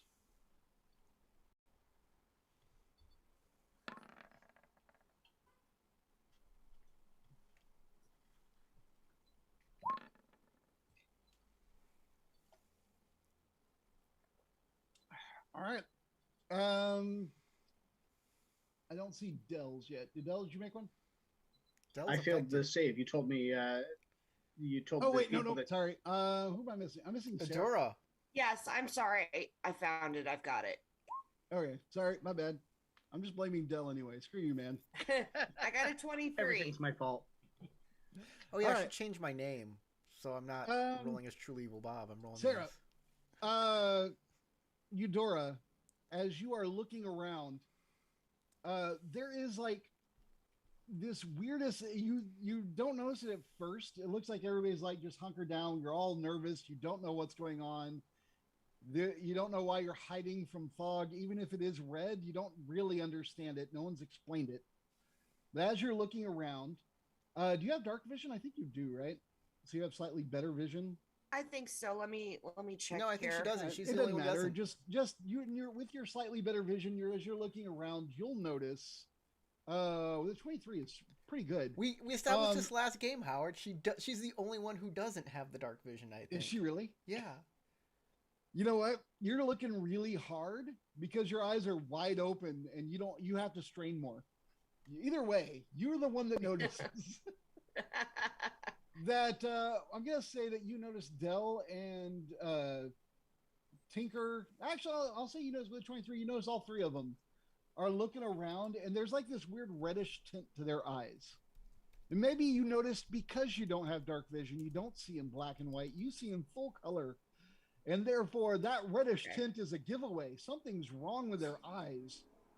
And you look around, you don't see it in Rummish. You look right in his eyes. He looks fine. A little weirded out that you stared at him. Kios also normal eyes. Also, I don't know if he's bothered or not by the bunny girl staring at him. But yeah, those three are starting to look a little weird and twitchy. And okay, so everybody else looks normal, like Melina looks normal. The others are normal because you got a really good perception check. Okay. I'll give So you this one round. I'm gonna look at them and be like, Dell, Tinker, Quixis, are you guys okay? You look a little odd. Odd? You're the one who looks odd. What are you looking at me like that for? Melina yells, "F you guys!" throws the canvas up and darts out into the fog. Reaction. Pull the I canvas down. I would like to grab her. You want to grab her? All right. She is within range. You get a reaction. Just go for it. Make an attack roll. Not with a weapon. Wait, didn't you say that Melina looked normal? She didn't have Melina is Melina, Tinker, and Dell all look a little weird. Okay. I missed that then. Okay. Yeah. Then I'll look at. Yeah, I'll look at Roomish and I'll be like, I think we have a problem. There's something wrong with them. something wrong with it. There's something. You're gonna eat me. Everything here wants to eat me. I'll fight all of you. I'm Nobody gonna try and wants to pull eat down you. this canvas because it got ripped up apparently. So She lifted it up and ran out. She didn't. Okay. She didn't have the strength to be ripping through canvas. She was Calm so down. cool. Well, Nobody then I wants tried to eat you. help, That's so. disgusting. Everything has been trying to eat me ever since I hit this planet. Tinker, Okay, you calm need down. to calm down there. yes. Sorry, Kios. Yeah, she totally just evaded your grasp. Like, Yeah, no, I didn't get her at all. yeah, you got dodged so well. It was that moment where you reached towards a girl and she turned away before you even went to say hi, and you're like, oh, the rejection. I don't even know what just happened. I didn't even know if I was into her. I probably pulled Okay, the so canvas I'm down. Fast. I probably pulled the canvas down Yeah. so fast that as he reached out, his fingers hit the canvas and went crink, and it like bent the wrong way. And he's like, ah! I'm gonna look at the chick in the mask and go, is this why you're wearing that mask? I explained about the fogs. How do we fix them? You don't breathe it. Well, we're gonna have to I find told her you to later. get off the roads. I can't control weather. We're gonna have We're to find afraid. her later. Right now, Later, wait, is she? Will it kill her? She's just run out into that. Is she gonna be okay? I don't know. Are, Yeah, are you it's now not going to run dangerous. out into the fog too? Is that the plan? I'm gonna turn into a rat and sneak out from away from the rest of the party. Nice. Do we have to Um, roll? Do we have to I'm roll a gonna say perception stealth check at to notice disadvantage that? because they're looking at you. I mean, they're there. Well, no, this was while Milena was running away. I turned into a rat while their backs were turned. Oh, And all and right. the fairy's trying to fight everyone with Right, a hammer and a right. wrench. Okay, well, all right. So you have reasons for advantage and disadvantage. They cancel each other. Just make a stealth check and vanish if you can as a rat. Normal stealth roll, 17. Oh, Nice. very good. All right, that defeats everyone's passive. You slip on out. Great. Now However, where's I'm going Del? to Could you people I'm calm going to down? follow them from a ways away because they do seem to know where they're going. I just don't trust them to keep me to not try and eat me or something. All right. Go ahead and make it as you go out into the fog. Go ahead and make a perception check. Normal? Yeah. Oh, wow, look at you, all perceptive. All right. You see Melina climbing a tree in the distance.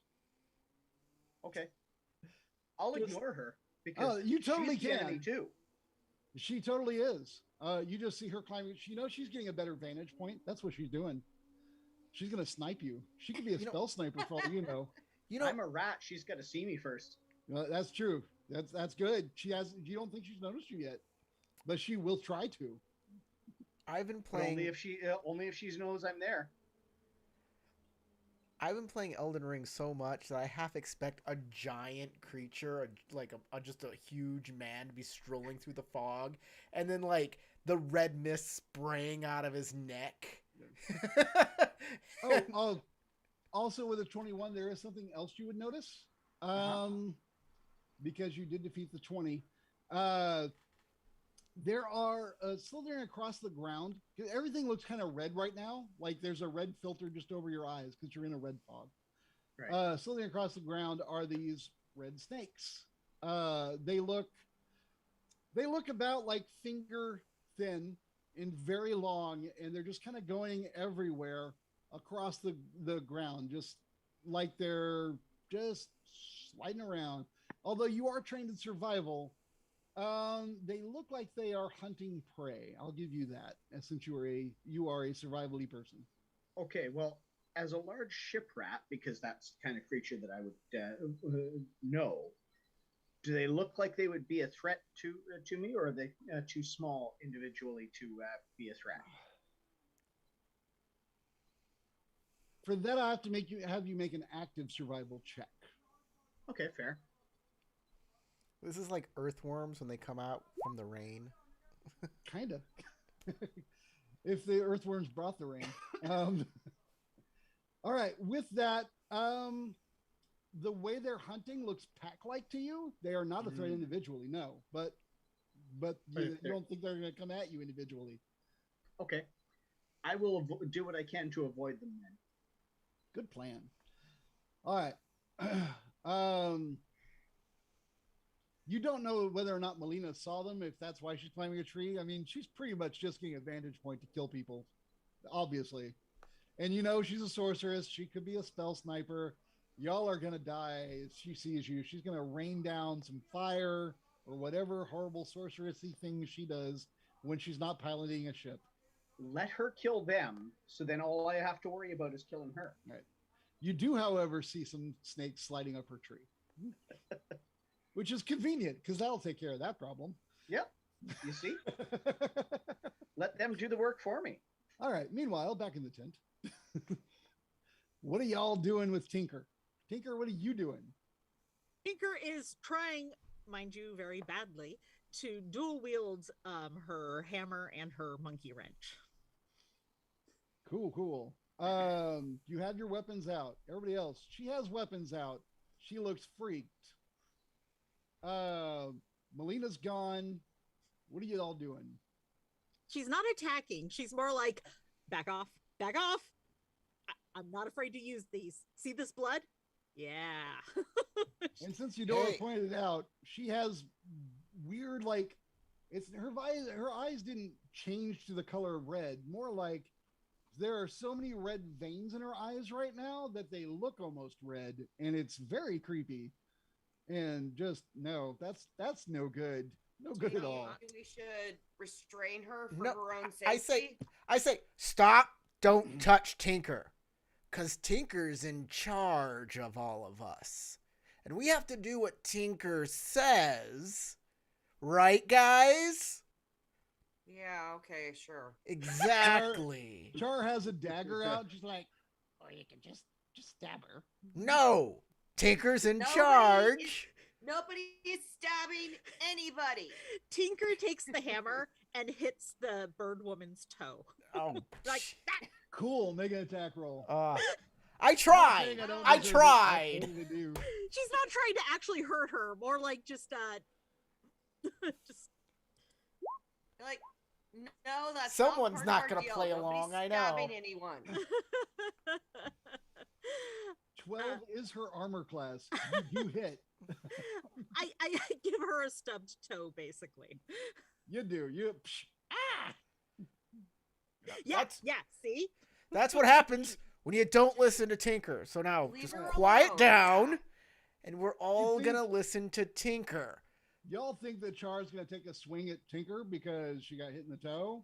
Y'all can stop her. I'll give you this. Everybody can take a reaction to stop her if you want. Yeah. Yeah. I will restrain her All if right. need be. Whoever's doing it needs to roll. Okay, I'll roll. I'll give you What do I advantage. roll? I'll give you Just advantage. An attack roll. Yeah, it's an attack roll. I'll- It is an unarmed attack roll, which basically means everybody's proficient unarmed by default. So, And I'm 20 aiding you. plus your proficiency. I'm aiding you so you have advantage because I'm getting behind her to pin her To in. help restrain her. Yes. Okay. Because damn her for not playing along. Strength based. Right. I should say that. Sorry. Would you say, Howard? Make basically a strength roll, and we're going to add your proficiency. If you don't want to worry about all that, just your proficiency is 2. Just make a strength roll, and I'll add 2. Okay. And with a nat 20, you I'm can a very strong describe little however you like rabbit to girl. restrain this weird woman in a cloak with a plague doctor mask. Yeah, I'll kind of like tackle her and be like, everybody needs to calm the heck down. Okay. I look at Nobody is stabbing or hitting anyone. I look at Tinker and I say, "Is that what we should do, Tinker? Should everyone calm the fuck down?" Okay, so at this point, Tinker is probably so exhausted because she never got a proper night's sleep. It took her a while to basically fly down from the ship. And she just had an adrenaline dump and then is like, oh my god, I'm so tired, and then probably just kind of goes into the corner. I accept that. All right. Especially because she just got in the fight with the many-legged thing, and then now she was trying to fight everyone. And Okay. now that the immediate threat is kind of gone, she's kind of like, Yeah. I'm exhausted. Good. All right. That's taken care of now. Just wait till she passes out. She fell asleep. Hooray. All right. Thank goodness.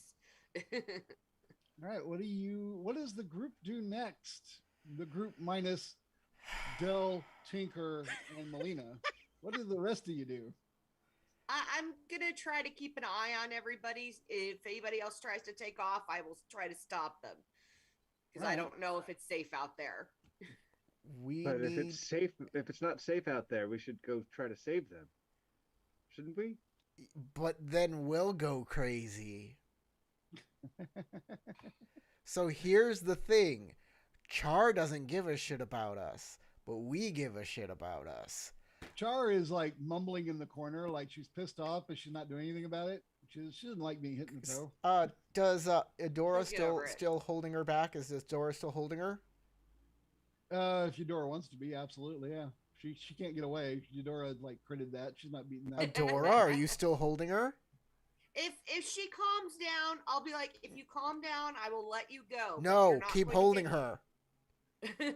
Okay. Keep Eudora, you get the impression basically from what she's like mumbling, and the way you feel her muscles tensing as you're restraining her, that she's not actively ready to go to combat so much as she just figured it would be faster to kill this person rather than deal with it and try to restrain them. Okay. Well, Don't let She doesn't go. really give a shit. Don't we're let not go of gonna her, let you Dora. Kill her. I will let you go if you behave, but Don't let her go. Nobody's killing anyone. Dora, don't. I walk up, and I'm gonna take her mask off, so we She will can use stab the you mask. Yeah. immediately. Oh, that's not good. Yeah, she's gonna try and stab you. It's a Cool, dagger. let's do You'll it. Probably live. Because I care about my friends out there more than I care about her, and if we gotta go rescue her, That's we need that fair. freaking mask. I mean, whatever. But yeah, she's gonna try and stab you. 22 to hit. Yeah. Oh dear. Doesn't she have advantage? She's being grabbed. Oh, you know That's what? That is true. disadvantage. That She is is disadvantage. tackled. She's grappled. Oh, fuck! I was all proud. I'm like, oh, you know what? she almost. You see the dagger like come straight for your face, but Eudora at the last second like pulls her hand back.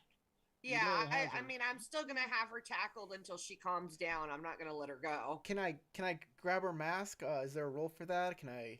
Well, she's grappled and she made an attack, and now you can just like pull it off her head. I mean, it's, I'm like, I literally own one of those masks. It's just the way it comes around in the back. If you just lift it up, it comes up. I mean, there's no real way to stop it. It doesn't have a chin strap. Yeah. Kios, you want to go grab our teammates, or do you want me to go get her? I'll go. Hey, Beetlejuice, have you seen Starwind?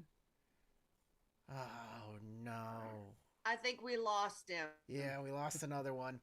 Here, I give you the mask. I'll make sure these guys don't go anywhere in here, and I'll pull out my whip. Oh, I should say, because you pulled her mask off. This woman that is before you, she's an older woman, obviously. Not what you call conventionally attractive, more like conventionally unattractive. She has very large eyes, a blue like ridge up the middle of her head, and like faintly bluish skin. She's not human, whatever she is, but she is a female. She's older, and that's what you know about her. Right.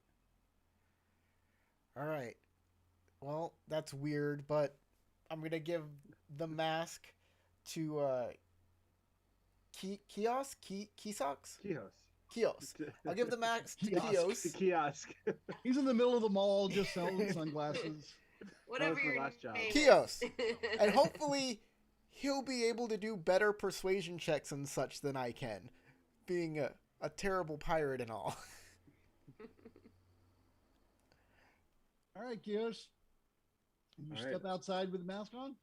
I'm gonna step outside with the mask on and try to not let the gas in or the fog in, and look for. The mask, as you put it on, you're going to notice that the entire beak of this thing is filled with like leaves and things, just like little bits of herbs and spices, herbs and spices.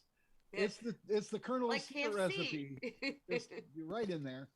Um, it's like a weird potpourri mesh, but it doesn't like potpourri like makes the room smell great. Whereas this smells, I'm gonna say almost like septic, not antiseptic. That's what I'm looking for. Not septic. That'd be the absolute opposite.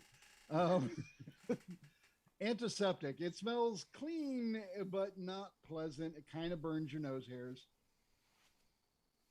But yeah, you can put it on, strap it on. You now have a horrible bird beak going.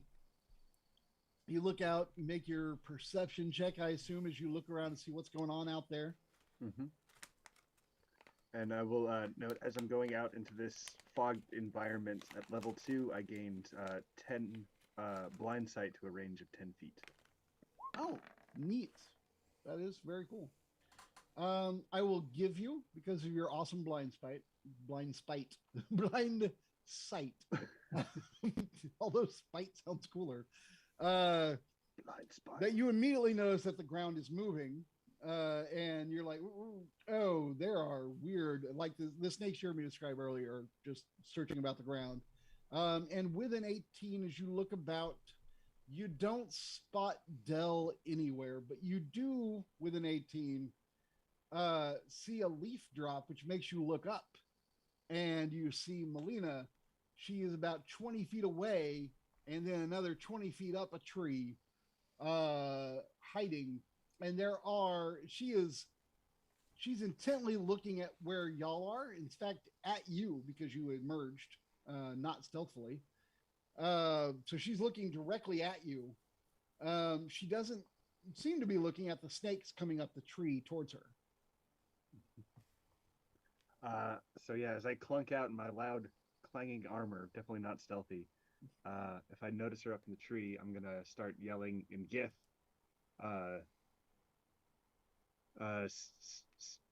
Save your minds, Melina. Your minds. Where is your training? Where is your Gith Yankee resilience? Where is your courage? So you're not going to warn her about the snakes? I'm trying to get her attention, and as I'm approaching, Don't tell him what to do. yeah, Just asking. I'm making Just my the way there. metagaming just voice just drifts from the camp behind you, the little makeshift camp. You should Starting with the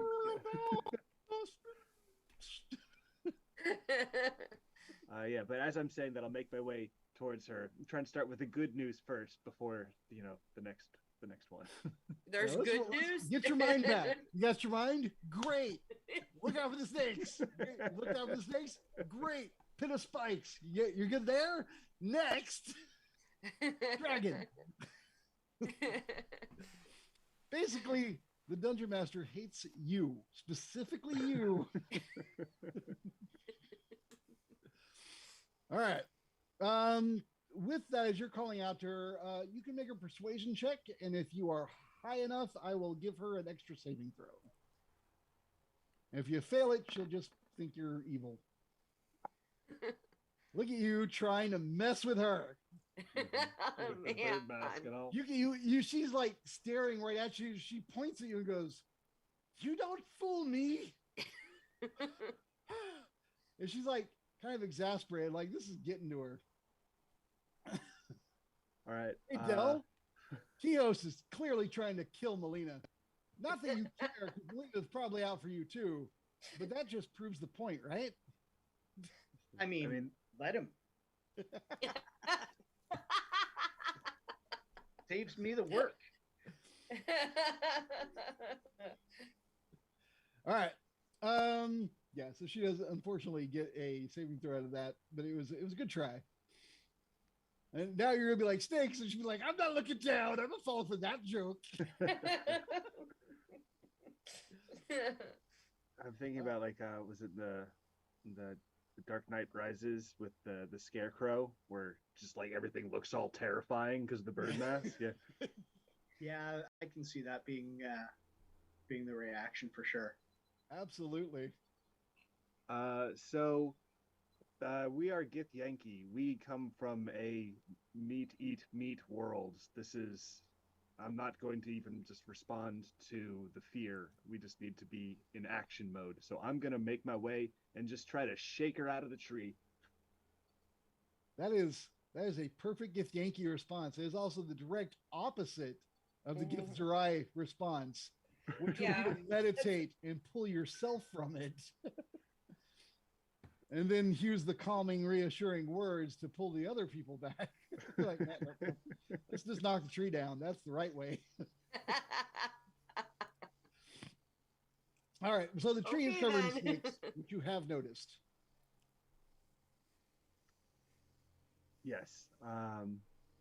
So I don't know how. So it's like 20. She's 20 feet up. So it's like a big enough tree. I probably need 2 hands for that. So I don't have my weapon out yet, but I'm aware of the snakes, and if they're not attacking me, I'll just keep on my target and trying to physically bring this individual back inside if I have to. No, they seem to be zeroed in on her. Hey, meanwhile, back in the tent, I'll just say this real quick. Can I get perception checks from everyone that is not Tinker? Oh, that includes my lovely, friendly Char, unfortunately. There's. Oh, wait, no, her perception's not that bad.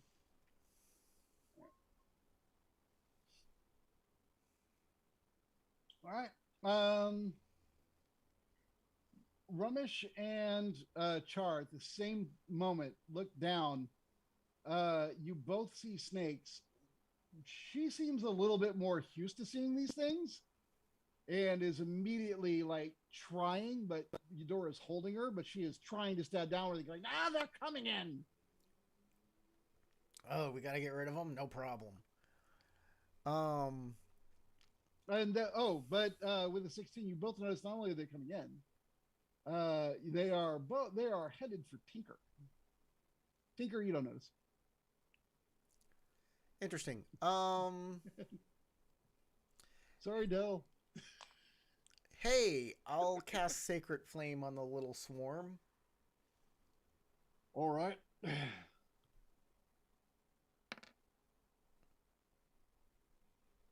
Oh, I got to Don't turn I off roll dueling a style. Hold on, dodge for Sacred Flame, or It's Sacred Flame is DC 12 deck save. yeah, dodge dex save. That's what I meant. So you're just rolling damage. All right. Let me roll these little snake guys. Well, what is my difficulty, sir? Yeah. I believe they take nothing. Yep. All right then. Oh, DC 12. Yeah. They all just like right around it. Actually, you know what? I'm gonna say that the way Sacred Flame works, and they are a swarm. You kill some, but not an effective number to stop the swarm from moving forward. Mm-hmm. Because swarm, who cares? Well, that's no good. Hey, I think we should do something, guys. You know what? Hey, Tinker. There's a bright flash as Rumish summons attack spells into the tent here with you. Do you wake up? I probably would if there is a bright flash. Yep. Am I still affected? You are still affected. Go ahead and make a perception check. Of course. Oops. Accidentally tabbed out.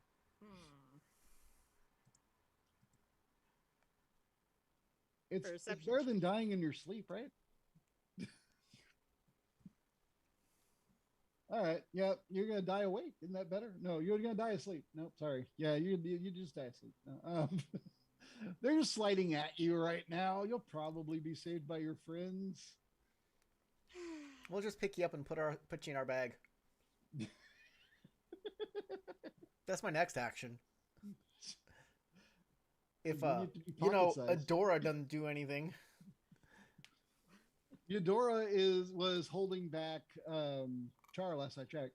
Yeah, well, And I failed my check. I don't see the snakes, right? No, I you see just them? feel you feel her saying, you like trying to get loose, and you see her going, they're coming in. At which point I'll say you can look down and see snakes on the floor. You don't necessarily know their heads Okay. are tinker, but at that point you'll see them. Hey Del, Okay. make a perception check. I can perceive. I really don't want to kill y'all. I really don't. What do look I at you. perceive? Everything. The All of it entire is meaning clear of to the me now. universe. As you pull in all knowledge into your head, the first thing you are absolutely aware of is with a 24, because it's a crit, there are snakes sliding up the tree, trying to kill you. They are moving in a form-like pattern. You've already seen them trying to kill Melina. It's the same kind. They're moving in a pack-like manner. They are gonna try and kill you. And your rat form isn't necessarily the best to defend yourself from snakes. Well, then I'll revert Although- to me form. That one would work. they're Snakelanders, remember? I mean, the initial attack from the snakes would have reverted you to U form anyway. True, but why let them? It's you got like what is it 1 or 1d4? Either way, it's very little hit points. It's either 1 or 1d4. It's really not Probably enough. Either way.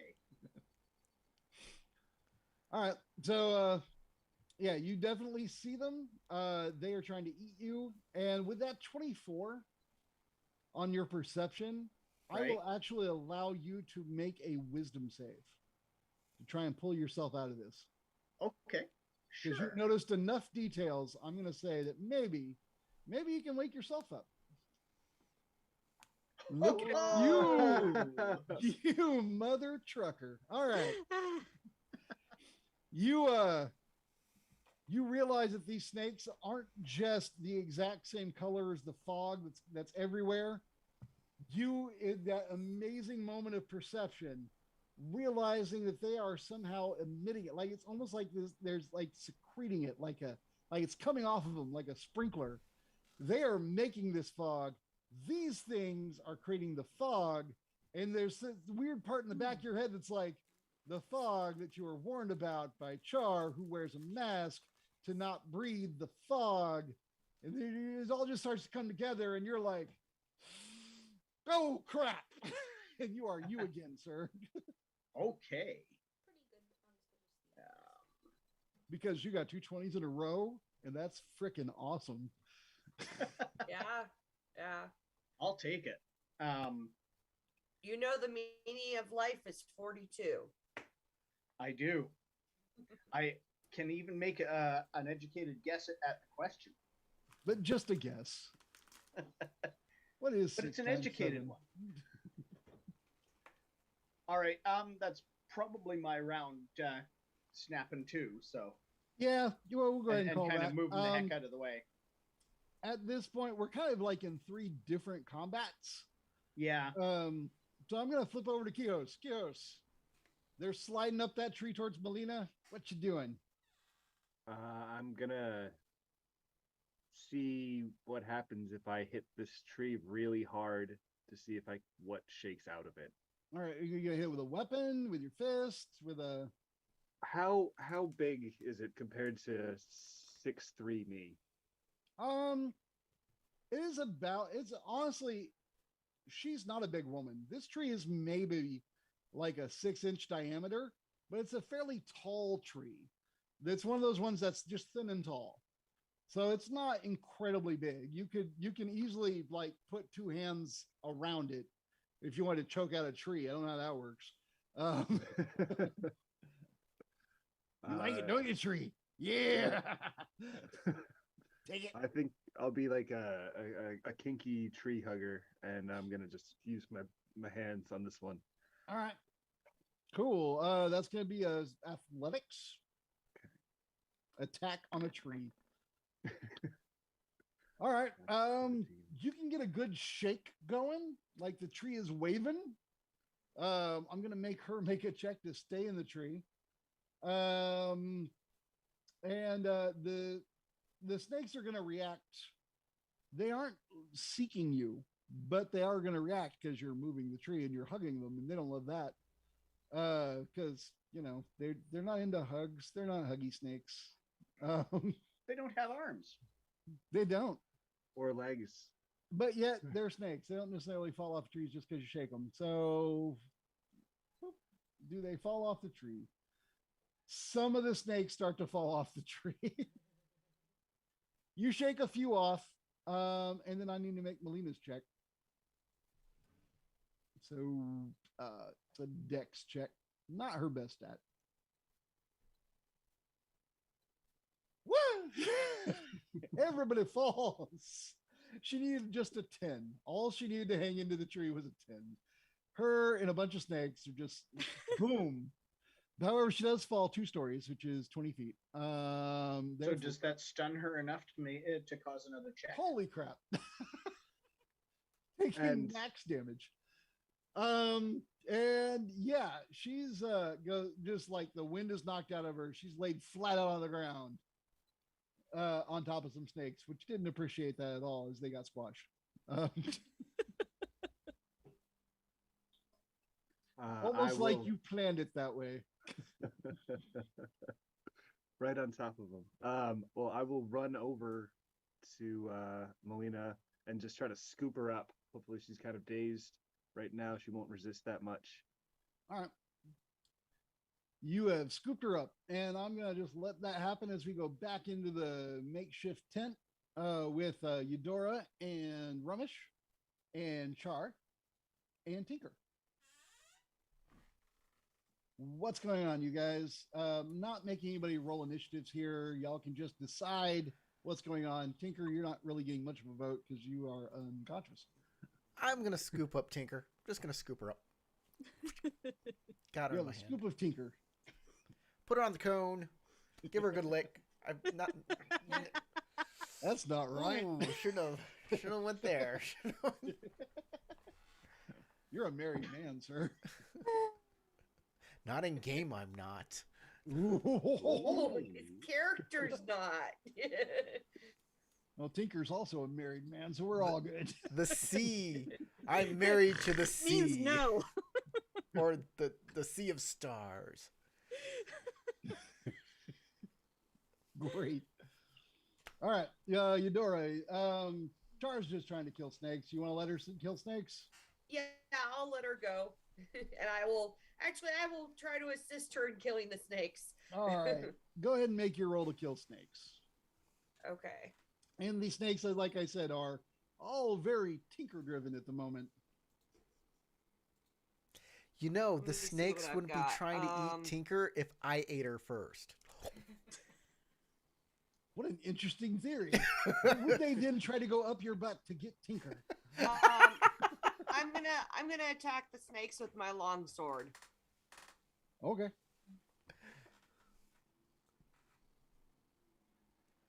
Is it 12? Probably doesn't hit, huh? It's weird that it says 10 plus 2. But okay, sure. That is weird. What did you click? The long sword. I don't know. It says long sword on there. It does. All right. You grab your longsword with 2 hands and go, "Rah!" And you miss a snake because they're small. Yeah. Sorry. I figured. Yeah, we'll figure out what you clicked later. I'm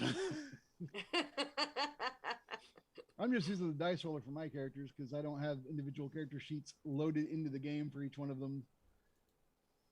However, I'm not the best. See? It's almost like I knew what was going to happen. I'm looking She's at her like, roll. she does that thing where you like take a dagger to your hand and go, "Da-da-da-da," and you miss all your fingers. Only she's doing it to snakes while she's trying to kill them, which Mumbly looks pig. much worse when you're missing all the time and the point was to hit. I'm looking at her roll, and it says she rolled a 9, plus her strength bonus of -1, plus her proficiency bonus of +2 is a 10. So she rolled a 10, not a 12. I don't know where the extra +2 comes from. Unless because she's a fighter class, she has something else. Maybe she randomly just gave herself magic weapons. I don't know what's going on. Unless it's because it was used man, two-handed. I don't know. It says that she used it two-handed. So does that mean that that would give the bonus? Well, longswords are versatile. But that only- but when you use it two-handed, it just means it does a larger amount of damage. It doesn't change the way you hit. Right, yeah. It does, however, mean that you don't have a shield or offhand weapon. Mm. I don't know. I just hit the weapon. I rolled the weapon. I don't know. Sarah, I promise I will figure it out after the game, unless Okay. you get into a more. I'm not worried about it. If you get into a combat where you're like about to die, I'll double check and try to keep you alive. But at the moment, I don't feel like you're in any major amount of danger. Mostly because Tinker was scooped up, not because y'all are at all good at killing snakes, because you both failed. Oh, clearly not. Clearly not. No snake charmers here. All right, which brings us back to Dell. Hey, Dell, I got snakes Hey. all over you. We're going to go ahead and do an initiative check real quick to see if you are faster than a snake.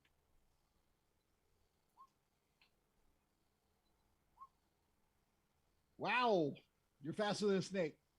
Okay. Not because you rolled great, because Yeah, I rolled exactly. absolute poop. All it takes is for them to roll worse than my terrible roll, right? Stomp them. Good plan, except you're in a tree. So I'm going to say that you can. Let's see. I'm trying to figure out how you would stomp a snake coming up a tree while you're in the tree. You could kick them. Well, I could do it by dropping out of the tree. Oh, okay. You drop out the tree. Well, then there we go. Yeah, All that right. works. And then, any that I land on are automatically stomped. Okay. Go ahead and make an attack roll against a swarm of snakes. So what do you need me for an attack roll? Since this is some kind of an Unarmed? unarmed thing. It's unarmed, so basically it's a strength, but you are proficient. So would it be athletics then? If you're proficient in athletics, then it would be the Yeah. same. Yeah. All right. You can do that. Good enough. Not good today, enough. though. You jump out the tree and you like almost fall backwards, and your leg is up, and you try to bring your leg down, and you basically make some awesome clown maneuvers where you are now standing at the end of it. It looked hilarious. You're okay, but so are the snakes. On the upside, the only people that might have seen would be Quijos and Melina, and Quijos is very focused on Melina and these other snakes. He's not, his back is to you, so you're pretty good there. I'll take it. Not your coolest move. However, hey, you did land right next to a swarm of snakes, and you know what they want to do is eat you. Yeah, but they're not allowed. Oh, is that a rule? Let me check. I mean, I've taken away their permission to eat me. I'm sorry, I'm not seeing that in my book. I'm gonna eat you. Yeah, I don't think they need your permission. It was worth a try. 20, dirty. That'll do it. That does cause damage. You're automatically eaten. The end. No. Oh. The end. All right. So their attack is 2d4. Okay. So let me change the plus on there, and there we go. I did something wrong. Oh, You rolled a 2d20. I clicked D4. I thought I clicked D4, but apparently it did not happen. I'll try again. I refuse to take that much damage. I'm sorry. From 2d4, you might not take 20. All right. Well, That I got I'll a take. crit and a crit fail, which cancel each other, and you take. No, I'm just kidding. It doesn't work that way with damage. You just take 5 points of damage. All right. Otherwise, D4s would be canceling each other all the time, because half of them will be 4 or 1. Right. All right, so you take 5 hit points of damage as they start to like get into your. I think you had leather on. Yeah, it's my old uniform, so yeah. All right, so they're finding the anywhere there's exposed skin, they're coming up, rising up and getting onto you and just starting to you can feel it. They don't just bite. They are like you feel like they're sucking on you, like they are like pulling an energy from your body. It So is they're leeches. very leechy, yeah. Go a leechy. Ooh, lychee berry. All right. So let's see. Ice cream. I think are we back to Keyhouse or back to the tent? Do y'all remember? Kios. Keyhouse. Yeah. The only one who feel left out. Keyhouse. You're holding a woman. She is not I don't no, she's not unconscious. She's just dazed from from falling. So she's gonna try and get away from you. Actually, you know what? She got the crap whacked out of her and she took max damage. We'll give her that wisdom save. What do you think? I think so. Beat some sense into the woman. All right. Nope. All That's right. a straight no. She's she looks at you and she looks terrified. Like you are definitely looking at her like you are holding up a Subway sandwich and you're just about to eat it sideways like an animal. And she's gonna try and get away from you. And so you can just roll initiative at each other. I would You before initiative. monster. I have a spell that I would like to use here. Oh, okay, go ahead. Because I picking her up, seeing that she's terrified, I would like to cast because now I'm touching heroism. The creature is immune to being frightened, so hopefully that might help. That's interesting. All right. Love So her. she is scared of you, and it's a part of what this effect is that is from these red evil snakes in their fog. So I won't say it makes her immune to the whole fog condition, but I would say it gives her. I have A a chance to caveat sort it out. here. I have a caveat here with this. The spell says a willing creature you touch. Oh, it does. Oh. So Yeah, that's. I She's not gonna let you apologize. cast on her. Apologize for doing that rules lawyery thing, but no, that's a good point. It's a strong point, though, and I really feel like I It can't is. ignore it She's now not that's been gonna pointed at. submit to that. So basically, Corey screwed you. Yeah. It has Damn a you, save DC. Corey! It has a save DC listed. Well, let's see. yeah, it does. No, it's. I think that the save DC is just something that Roll20 puts on the end of all spells, just in I case. Yes. I tend to agree, but it might be. It could indicate her. Yeah, no, willingness yeah, versus that's a roll unwillingness. 20 thing. That's not going to be from the book. Because roll 20 takes your stats and says, all right, and this is your spell save DC for that. Yeah. So I think that the book is very clear, and also the designers of the book are very clear that they love wording, and willing means willing. So I'm sorry. I tried. It was a good Corey's fault. try. Um, All right. Well, I certainly try as I'm using this magic. I'm going to be turning around to get her back, and I probably missed the fall itself, but maybe I might see Dell. Hopefully, as I'm going to start heading my way back. well, he's a to- person again, so you actually can see him. He's never declared a stealth check. I did scream when this snakes started to bite me. Oh, and then there's that. And then there's that. So then the heroism not working, I'm gonna use a little mage hand, which is invisible, and just try to give her Melina a little slap to the face, and I'm just gonna try to throw her in, and I'm going straight for Dell, and going for the weapon. That's my plan. All right. That is interesting. All right, so you're going to join Dell on his next outing, and first we're going to go back into the tent. All right, as Melina's body slides into the tent,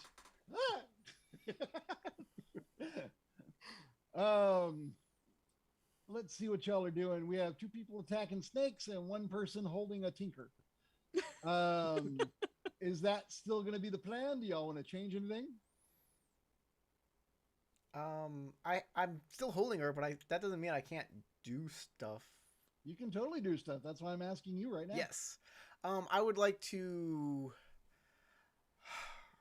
I guess I'd be better off pulling out a dagger and daggering snakes as they come up to me. All right. You know, she's a small creature. I can easily see you just like hoisting her to one side and then daggering stuff with no problem. Just put her over my I won't shoulder. make you make any type of strength check to do that with a whole person because she's not a whole person. She's kind of like Sarah. Hey. All right. Just cradle her like a baby, you know, like stabbing she's people. the size I of am a doll. 5'1", damn it. Woohoo! 5'3". Actually, Oh, wow. I'm 5'3/4" but I say 5'1" because All right. Always round Quarters up. too, yeah. Holding Yeah. Tinker Round up with too. holding Tinker only fair. with my offhand and having a dagger in my other. I'll start stabbing at the ground, trying to kill all these little do guys. I have fighting style enabled for this. That's a 19. All right, you hit. Probably your minimum damage will kill them. It's a swarm, isn't it? Don't they take damage as a swarm? Let me see. Let me pull up the swarm thingy. I had it earlier and then I closed it by accident.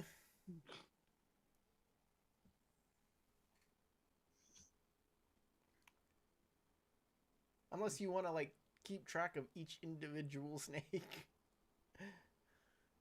There they are. All right, so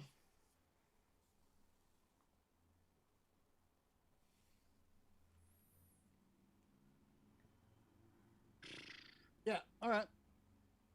So yeah, no, I don't keep it track of the individual snakes, but basically you kill some snakes and they are. I mean, they're still snakes. You still see snakes. That's how Right. that works. I gotta keep doing damage till they disperse. I do 8, by the way, piercing damage. Right. Oh, okay. 8.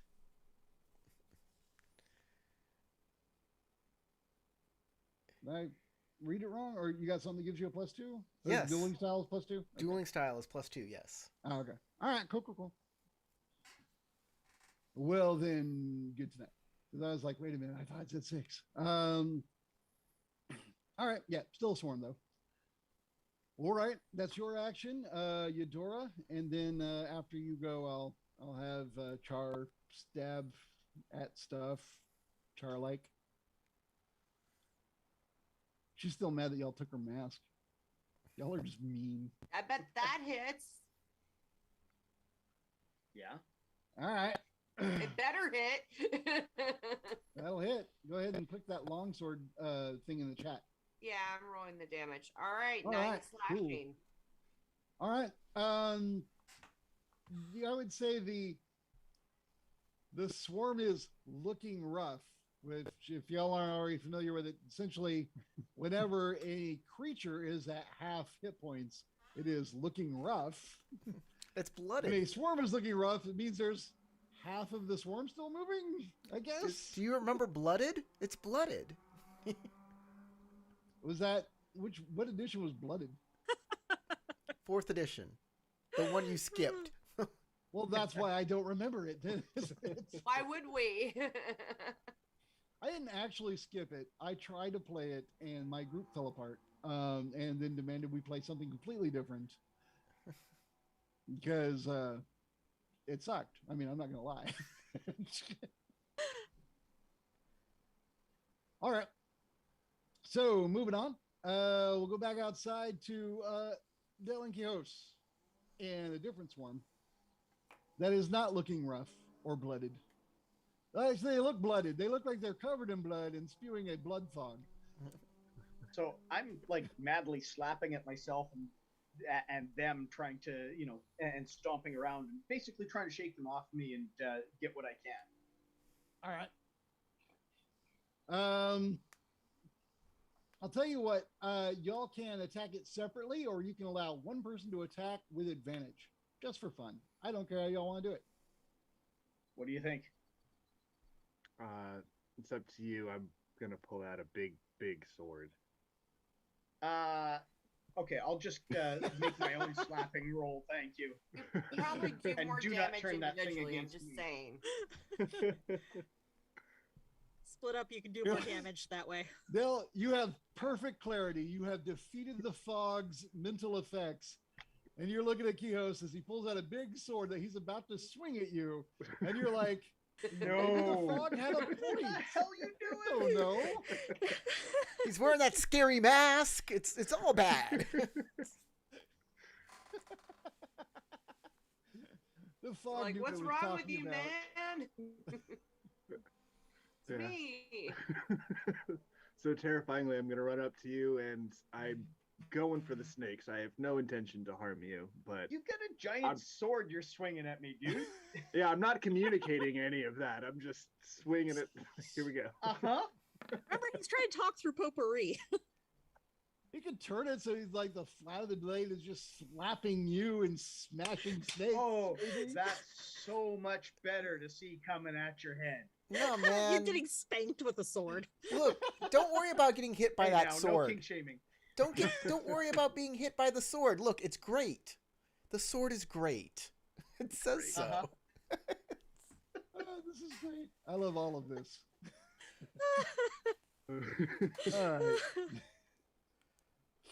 All right. All right. 20 with a great sword hits.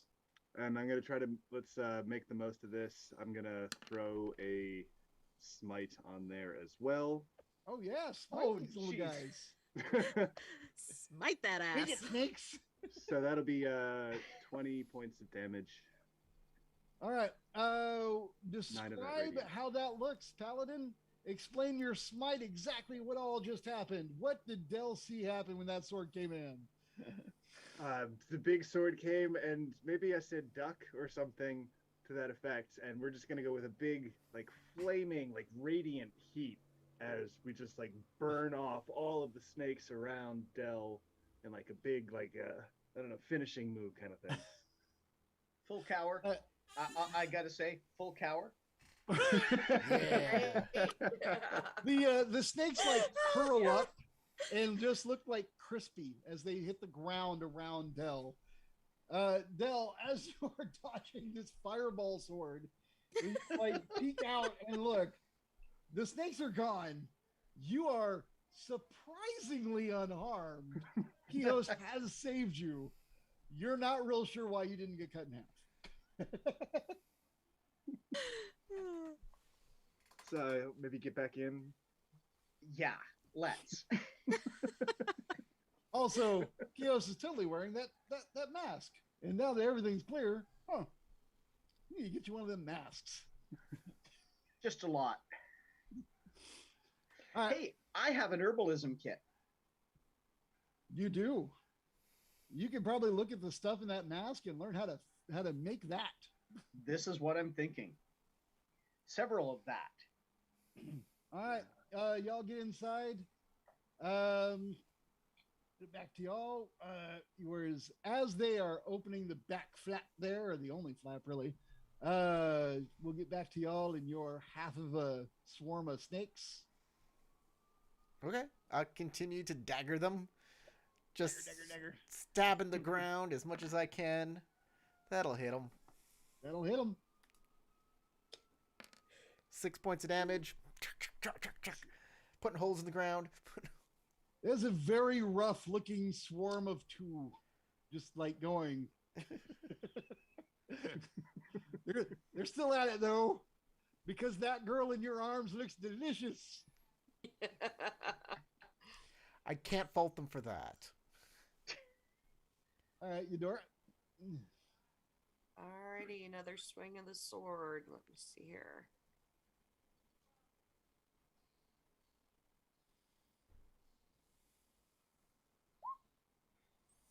That's it. Alright, let me roll damage. 5. All right. You like, because you don't want to bust up your sword. You just like turn it so it's the flat of the blade and just Yeah. bring it down and just kind of flatten them. Just like enough of this. And they are squished. Bad snake! Bad! And as they kind of die, they almost like pop, and you realize that they're not really snakes. Like their skin is a little thinner than a snake would be. They are more gooey and disgusting than snakes should be. Like leeches. Yeah, kind of like leeches, but they have the mobility of a snake. Gross. And the pack mentality of a wolf. They get all the traits, not all the Nasty. traits. It's a Yeah. random bag of That's traits. fantastic. Some good, some bad. All gross. All gross. So is that the last of them? That is the last of them. Y'all could camp in this little alcove you have found. You could move on. I mean, it doesn't smell too funky as the fog is moving away. Actually, you realize the fog is just dispersing as you kill the things that bring it.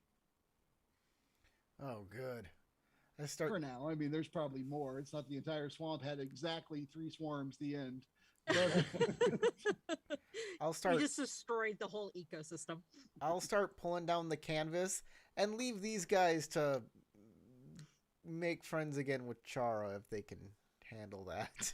Might want to start by giving her her mask back. Yeah. And I want to know what those herbs are because I want to make some face coverings for the rest of us. make a persuasion check.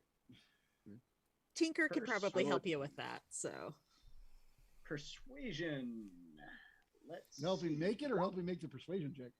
I no, am making not very the masks. persuasive in any way. That's a shame. You She's know, she is Char very does like pissed money. off that y'all took Char her does mask. like money though. And she calls you, what for those who speak her preferred language, which is a weird primordial language, she calls you a string of insults, mostly about your mother. And Oh, they've met? quite possibly, she Yo. might be dead on. Your mother was an heir, Memphis.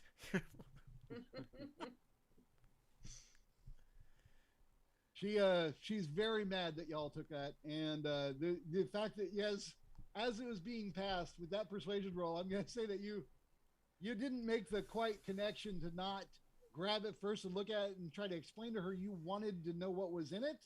She just saw you taking it and demanding to know what, and she doesn't take anything well from you right now. She's very pissed off. Even if you gave it back after, she's still mad. I'm gonna give it a try after watching him fail. All right. Telling you, dude, she likes money. How do you try? Describe it to me. I go, oh, pardon my friend here. He's, big lunkers aren't always the brightest of people here. So we're just going to pretend he doesn't exist and she's literally saying that. I say, like in front of him and everything. I And say- you go like, I say, Tinker's in charge, pulling down the canvas. and she goes, what he's trying to ask very, very, very poorly is, sorry about the stealing your mask. We appreciate, borrowing it, as she kind of is gesturing. If she already hasn't already taken it back, she's like, give it back to her right now. We'd really like to make some of those ourselves, and he knows herbs, so if you could tell him what to look for, and I can help him make some of the masks, so that way we can avoid any of this ever happening again. All right. With that well-reasoned argument and good roll, but also following a really bad roll. She's like, don't worry, he will be punished soundly when we get to a safer Just Stupid, take ignore note. him. Keith's job in this game is to roll 20s and 1s. I'm an extremist. What can I say? All right. So you can tell she is pondering what you're saying, but she's also furious right now. Oh, and I'm very sorry about your toe, but I was convinced that you were going to kill me or eat me, and then the dagger thing didn't help. So Right. I wanted you just to move away. I didn't want to actually hurt you. I just wanted to stub your toe a little. She has that all of you by this point, because she has the mask, are aware that she understands exactly what the fog is and how it works. So she doesn't seem super hyper focused on how crazy you acted. Still she is- apologizing. she's still not thrilled with how not crazy people acted. So Howard, as she's speaking, I'm looking for some money. I'm trying to see where on my character sheet would that be at. I It's think just above below the your equipment, weapons or below the in the equipment section. Yeah, it's around equipment somewhere. You probably have 5 or 10 gold. Most packs start with it. Okay.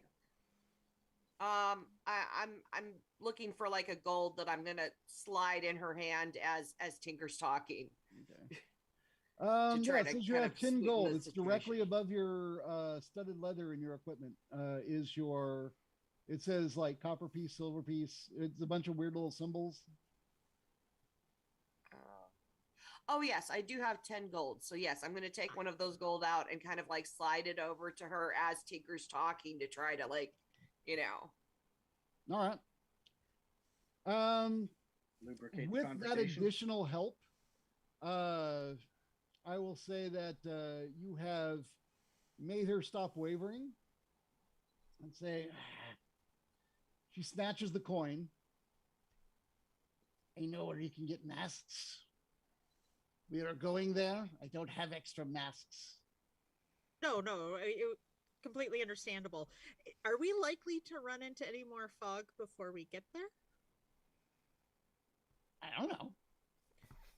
And she starts Chart, pulling her mask you- back on. But just before Char, she if gets you it on, tell- you can see her face.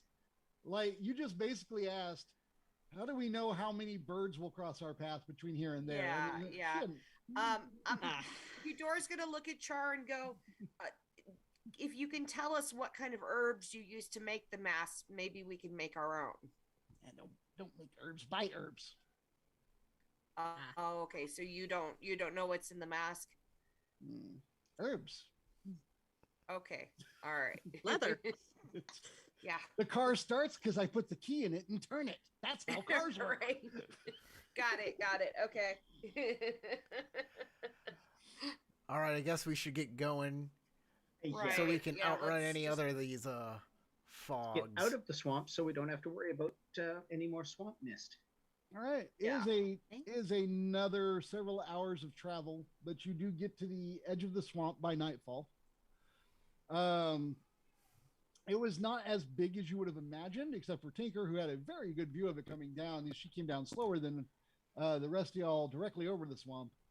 And as you get to this edge, the change in the air is very apparent.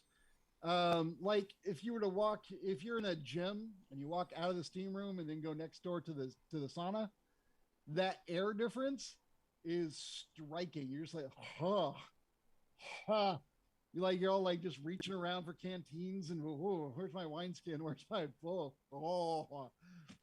I am dry. What just happened? Feel just kind of washes over you. You do see as the trees are kind of breaking up and the area is becoming more clear.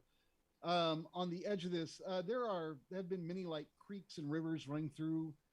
There's been one that's been a little bit thicker, not a river that is like, several like, yards across. This is more like a river that is, I mean, it is several yards, but not like, 10, 20 yards, more like just 5 yards across. It's crossable, and you've been kind of alongside it for a while as you get to where this settlement is. The settlement is a series of round wooden buildings. Most of them are built up on stilts, kind of like stilts, and then like a barrel-shaped building and a conical coming up to a point roof. The ground here is still where the water is still very like wet and kind of but you're starting to find more and more patches that are dry, and then the river itself thins out as it runs through the village, and you can't see it beyond the other side of the village because buildings, but it does thin to a point where it is maybe like 10 feet across, and that is what you see. She will say that it's getting a little dark, but she'll tell you which building it is that you want to go to for lodging. And she says if you want to find a guide, she points to another building where you see hides that are stretched out on multiple frameworks as if they're drying in the sun. It looks like a tannery. She says there is a man there that can help you. But he might be at this other building, and she points again to where the lodging is because you get the feeling she's pointing you out to an inn. And then she puts her hand out, because that's her thing. High five. Oh, We paid her already. I paid her specifically to guide us here to get. Mhm. Yeah, And she puts her hand out. Yeah. Cool. No one? I would shake her hand, but I don't think she wants anything to do with me after that last persuasion roll. No. Well, you can't really see her face. Her general body just kind of gives an uncomfortable like, "Ugh." And she kind of shrugs and just madly kind of wanders off. She doesn't go back the way she came. She goes kind of like following the border between the swamp and the village. But she doesn't look like she's expecting you to follow at this point. Mhm. She has left you. As I wander into the village, I'll walk past like a cart that has like apples or some sort of weird fruit on it. I'll just grab one and keep walking. And if the owner looks at me and says, "Hey," I'll just glare at him and he'll back off because that's my cool special power you're for being a pirate. pirate. Yeah.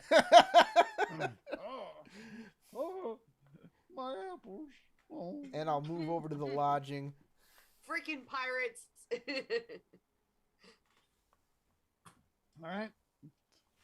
Yeah, to the inn, or whatever it is. All right. It's there are multiple of those like barrel shaped structures, kind of like adjacent to each other with small like bridges between them that are enclosed Mhm. to make a larger building. And that is the one that she indicated would be where you could find lodging. And as you go in, you'll notice that almost everyone you see looks like a lizard folk. They have a range of green to brown to orangish scales. They have the hey Corey, what's that word for that ridge on a lizard? A frill. They have that. I have a question, Howard. When we come into town, is there any kind of like marketplace or anywhere where they're selling wares or goods or anything like that? Well, there is that place that's selling fruit that just got robbed. Because okay, she made it sound like the masks with the herbs are a common thing you can find at like the grocery store, essentially. Oh, okay. So I'm trying to see if there's any place that sells things along those lines. Well, no one tipped her, so she's not guiding you around anymore. So therefore, make a perception or investigation. I'll let you pick which is higher. Okay, all right. Perception means you notice it right away. Investigation means you spend some time on it, but you can pick the Right, better right. stat. Let me look here. Yeah, I'm gonna do perception. All right. 15. All right. Yeah, you'll notice on the other side of where they are tanning goods, there is it looks like it's actually an attached adjacent shop that is selling leather goods, and they do sell the masks, but you don't see necessarily the herbs in them or anything. That might come from Okay. somebody else. I will kind of motion to the rest of the group, hey guys, I think we should check out this place. And I'll walk over and ask the vendor about the masks and if he sells the herbs to go with them. All right. Yeah, you see a guy, a lizard man. He has dark brown skin with like big, like darker brown, like circles, like patches around on him, on his shoulders and back. And he looks around at all of you, and he looks suspicious of you, and he kind of licks his lips with his forked tongue. I'm not there with them. I went over to the lodging because we don't need masks. But they don't. Apparently, Adora doesn't know that, but I do. I'll keep You going. say that. until you find the desert version of the same creature. Oh, Because just like in World of Warcraft, I can reskin every creature to be a different color and work in every region. Um, but yeah, she can go by herself play Darker Mask if she wants. yeah. Of course. I'm just gonna go and ask him, about what he has and his wares and so forth, and just kind of make a note of where he is in case we decide we want those. All right. Just a quick persuasion check to get the tone of the meeting. And I would be with you on this, so I can assist on a persuasion check. Oh well, then you can make it an advantage. Alrighty. I was wearing it, so it is interesting to me. I've had some thoughts on the design.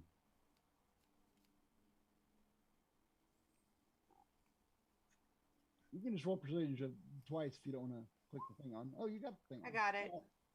All right. With a 14. He looks at you all suspiciously, but after a moment, he's, well, strange people. What we have here is this mask. You load it, and he explains how to load basically the herbs into it, and how to fix it and wear it, and how he shows you how each one adjusts, so you can put on any. There's no large or small; they all just adjust. Right. Except in the case of Tinker, if you're an actually small person. I was about to say. Then you have to get the child size. All of our masks are snapbacks. The truckers love them. Pretty much, yeah. So he describes it, and he gives you the sales pitch on them and how they work, and he'll even tell you which of these structures the herbalist lives in that sells the herbs you would want. And he will mention that there are multiple huses. I'm going to say that since both of you are there and talking about it, if one of you brings up the snake creatures at the red fog, he'll explain that is a common purchase if you're going that direction. However, if you're going to cross the sands, that's not as big of a problem because those creatures don't exist out there. They dry out in that weather. I'll ask him if there is anything we need to be cautious about in that area. Yes, he says there are things you can do that makes travel that way easier. He says that some people will just put a moist rag in there and keep it by their face, which keeps their face from dehydrating and their mouth from drying out, which just is like increases comfort.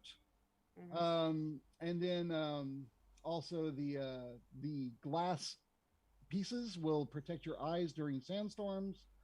So they still have a lot of good hues out there. They also will just keep the sand out of your mouth and your nose while you're just out there, which you could also do with a piece of cloth over your face. Right. Okay. But he's trying to sell these clearly. Yeah, I get that. All right. Well, I'll tell him that we might be back by to purchase something along those lines, and thank him for his time. All right. Find out how much they are. They are 3 gold each. I do. 3 gold each. 3 gold. Okay. That's, Yeah, I'll go ahead and head back towards everybody else and just kind of mention what he told me to them. All right, inside Especially since Dell and Teaker had expressed some interest in the masks, I make sure I tell them about what he said. Okay. Inside the main lodging, there are multiple lizard people, as I described earlier. You'll also notice some people that are more, you don't notice immediately, but you pick up on it fairly quick, that they aren't just lizard-like, that some of these people are actually snake-like. As some of you are pretty well traveled, so I'm going to say that some of you have heard of a race called the UNT, which can have, there are some that are basically very similar to a human with maybe some scales on their face and a forked tongue, and some that straight up have like cobra hoods for the heads and snake bodies with arms sticking out of them. So you'll notice after a moment that a lot of these lizard people are actually more snake-like, although you don't see anyone that actually lacks legs. All right. But almost all of them either, well, pretty much everybody here is reptilian in this little place. I'll saunter up to the bar and I'll ask if they have a drink for this weather-worn traveler. Ah, would you like a mongoose, sir? I'm not sure what it is, but if it's got alcohol in it, I will. It is a drink with both alcohol and the ability to give you the energy you need to enjoy your night. Yeah, sounds great. Double mongoose it is. And he goes and he pours you a drink. It's a vodka Red Bull. Kinda. Like it's a similar effect times 5. So he serves it.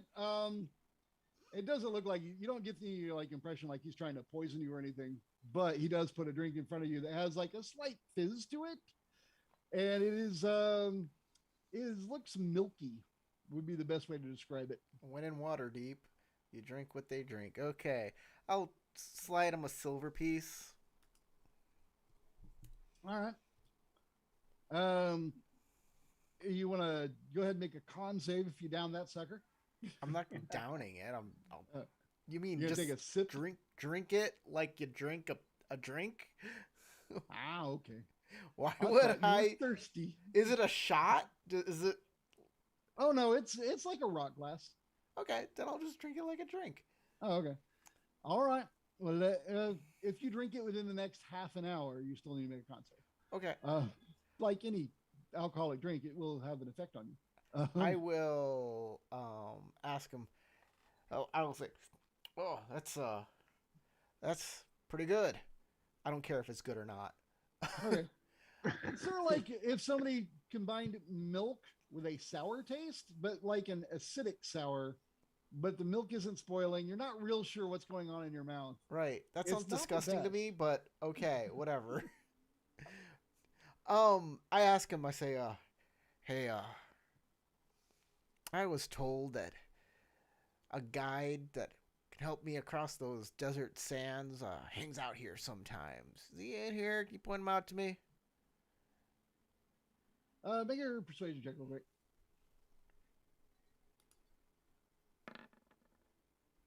Oh, that's not All bad. right. All right. There's no problem with this interaction. He looks around and goes, well, I reckon a couple of people here could show you around. You just want to get around the desert? What are you looking for? I mean,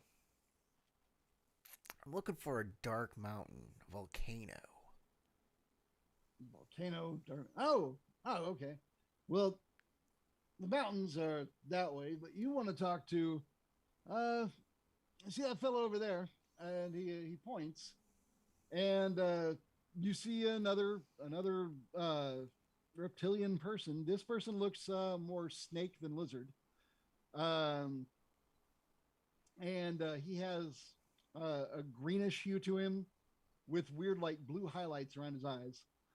That guy, he maneuvers around the desert a lot, takes people out. He'll probably help you. All right. You know what? If you buy him a mongoose, I'll bet you he'd help you even better. A double mongoose, he'll take you wherever you want to go. I'm Sure. sure he will. Sure, why not? All right. He'll slide you another double mongoose. All right. I give him a silver piece. Pick it up. Walk on over. Slide that drink down on that table towards him. Say, evening. My name is Ramush Beetlejuice. I'm a traveler. I represent a small group of people wishing to get across the sands. I heard you could help us out. Name's Drummer, and I suppose you've heard right. He looks over the drink and sniffs it, stares at you for a moment, sips it, drinks it back, does it down. Not the whole thing. He just took a swallow. All right. So what are we looking for across the desert then? We're looking for a dark mountain, a volcano, with an orange river. Orange River. Probably That'd be lava, wouldn't it? yeah, I'm thinking that's the thing that I'm looking for. Well, there are some active volcanoes in the mountains to the east of here, a little bit south and east. Yes, We're looking for I could get you there. looking for a specific land feature. Maybe you know it. It's a shelf that comes off the mountainside like this. I have seen that.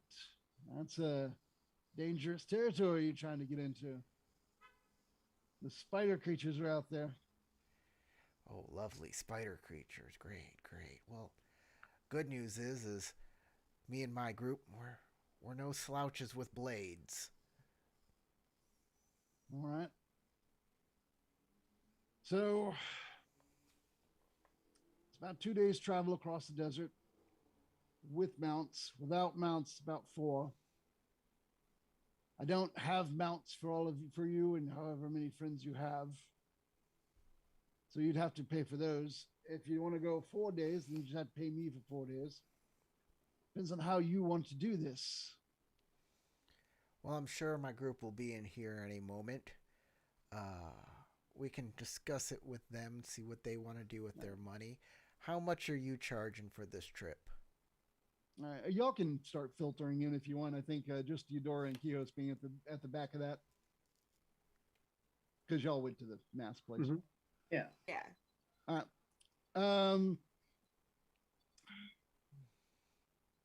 10 gold a day. Ooh. It's very fair since I have to walk back. Right, right. And if you want me to fight anything with you, I'm going to charge you extra. I see him come in. I'll kind of wave him over.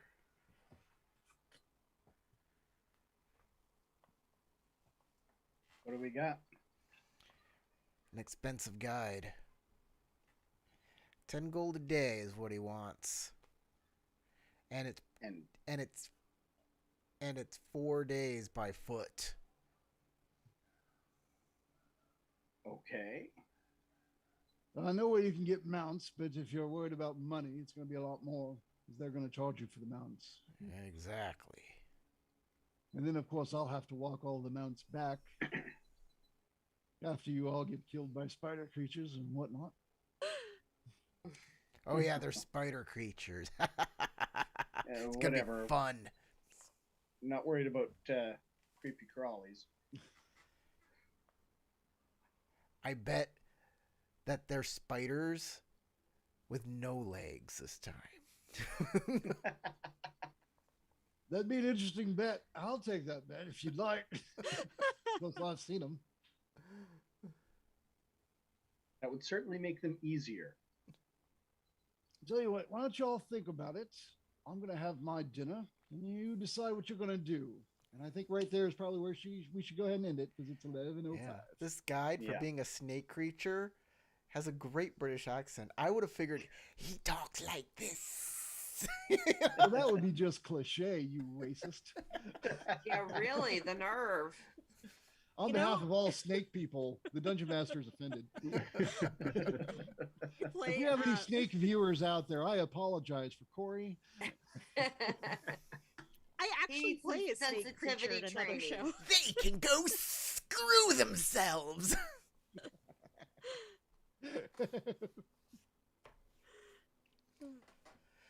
Okay, anything for wrap up experience or whatnot? We're doing basically chapter XP as y'all get through each thing. So you don't get a level today, sorry, but probably very soon. Okay, sounds great. Well then, let's wrap it up. Thank you for watching this live or as a recording. We do this every Friday, so subscribe for that. You watch this video all the way through, so you obviously like to hit the like button, and the bell will notify you when we do these live streams. Thank you very much. Say goodbye. Goodbye. Goodbye.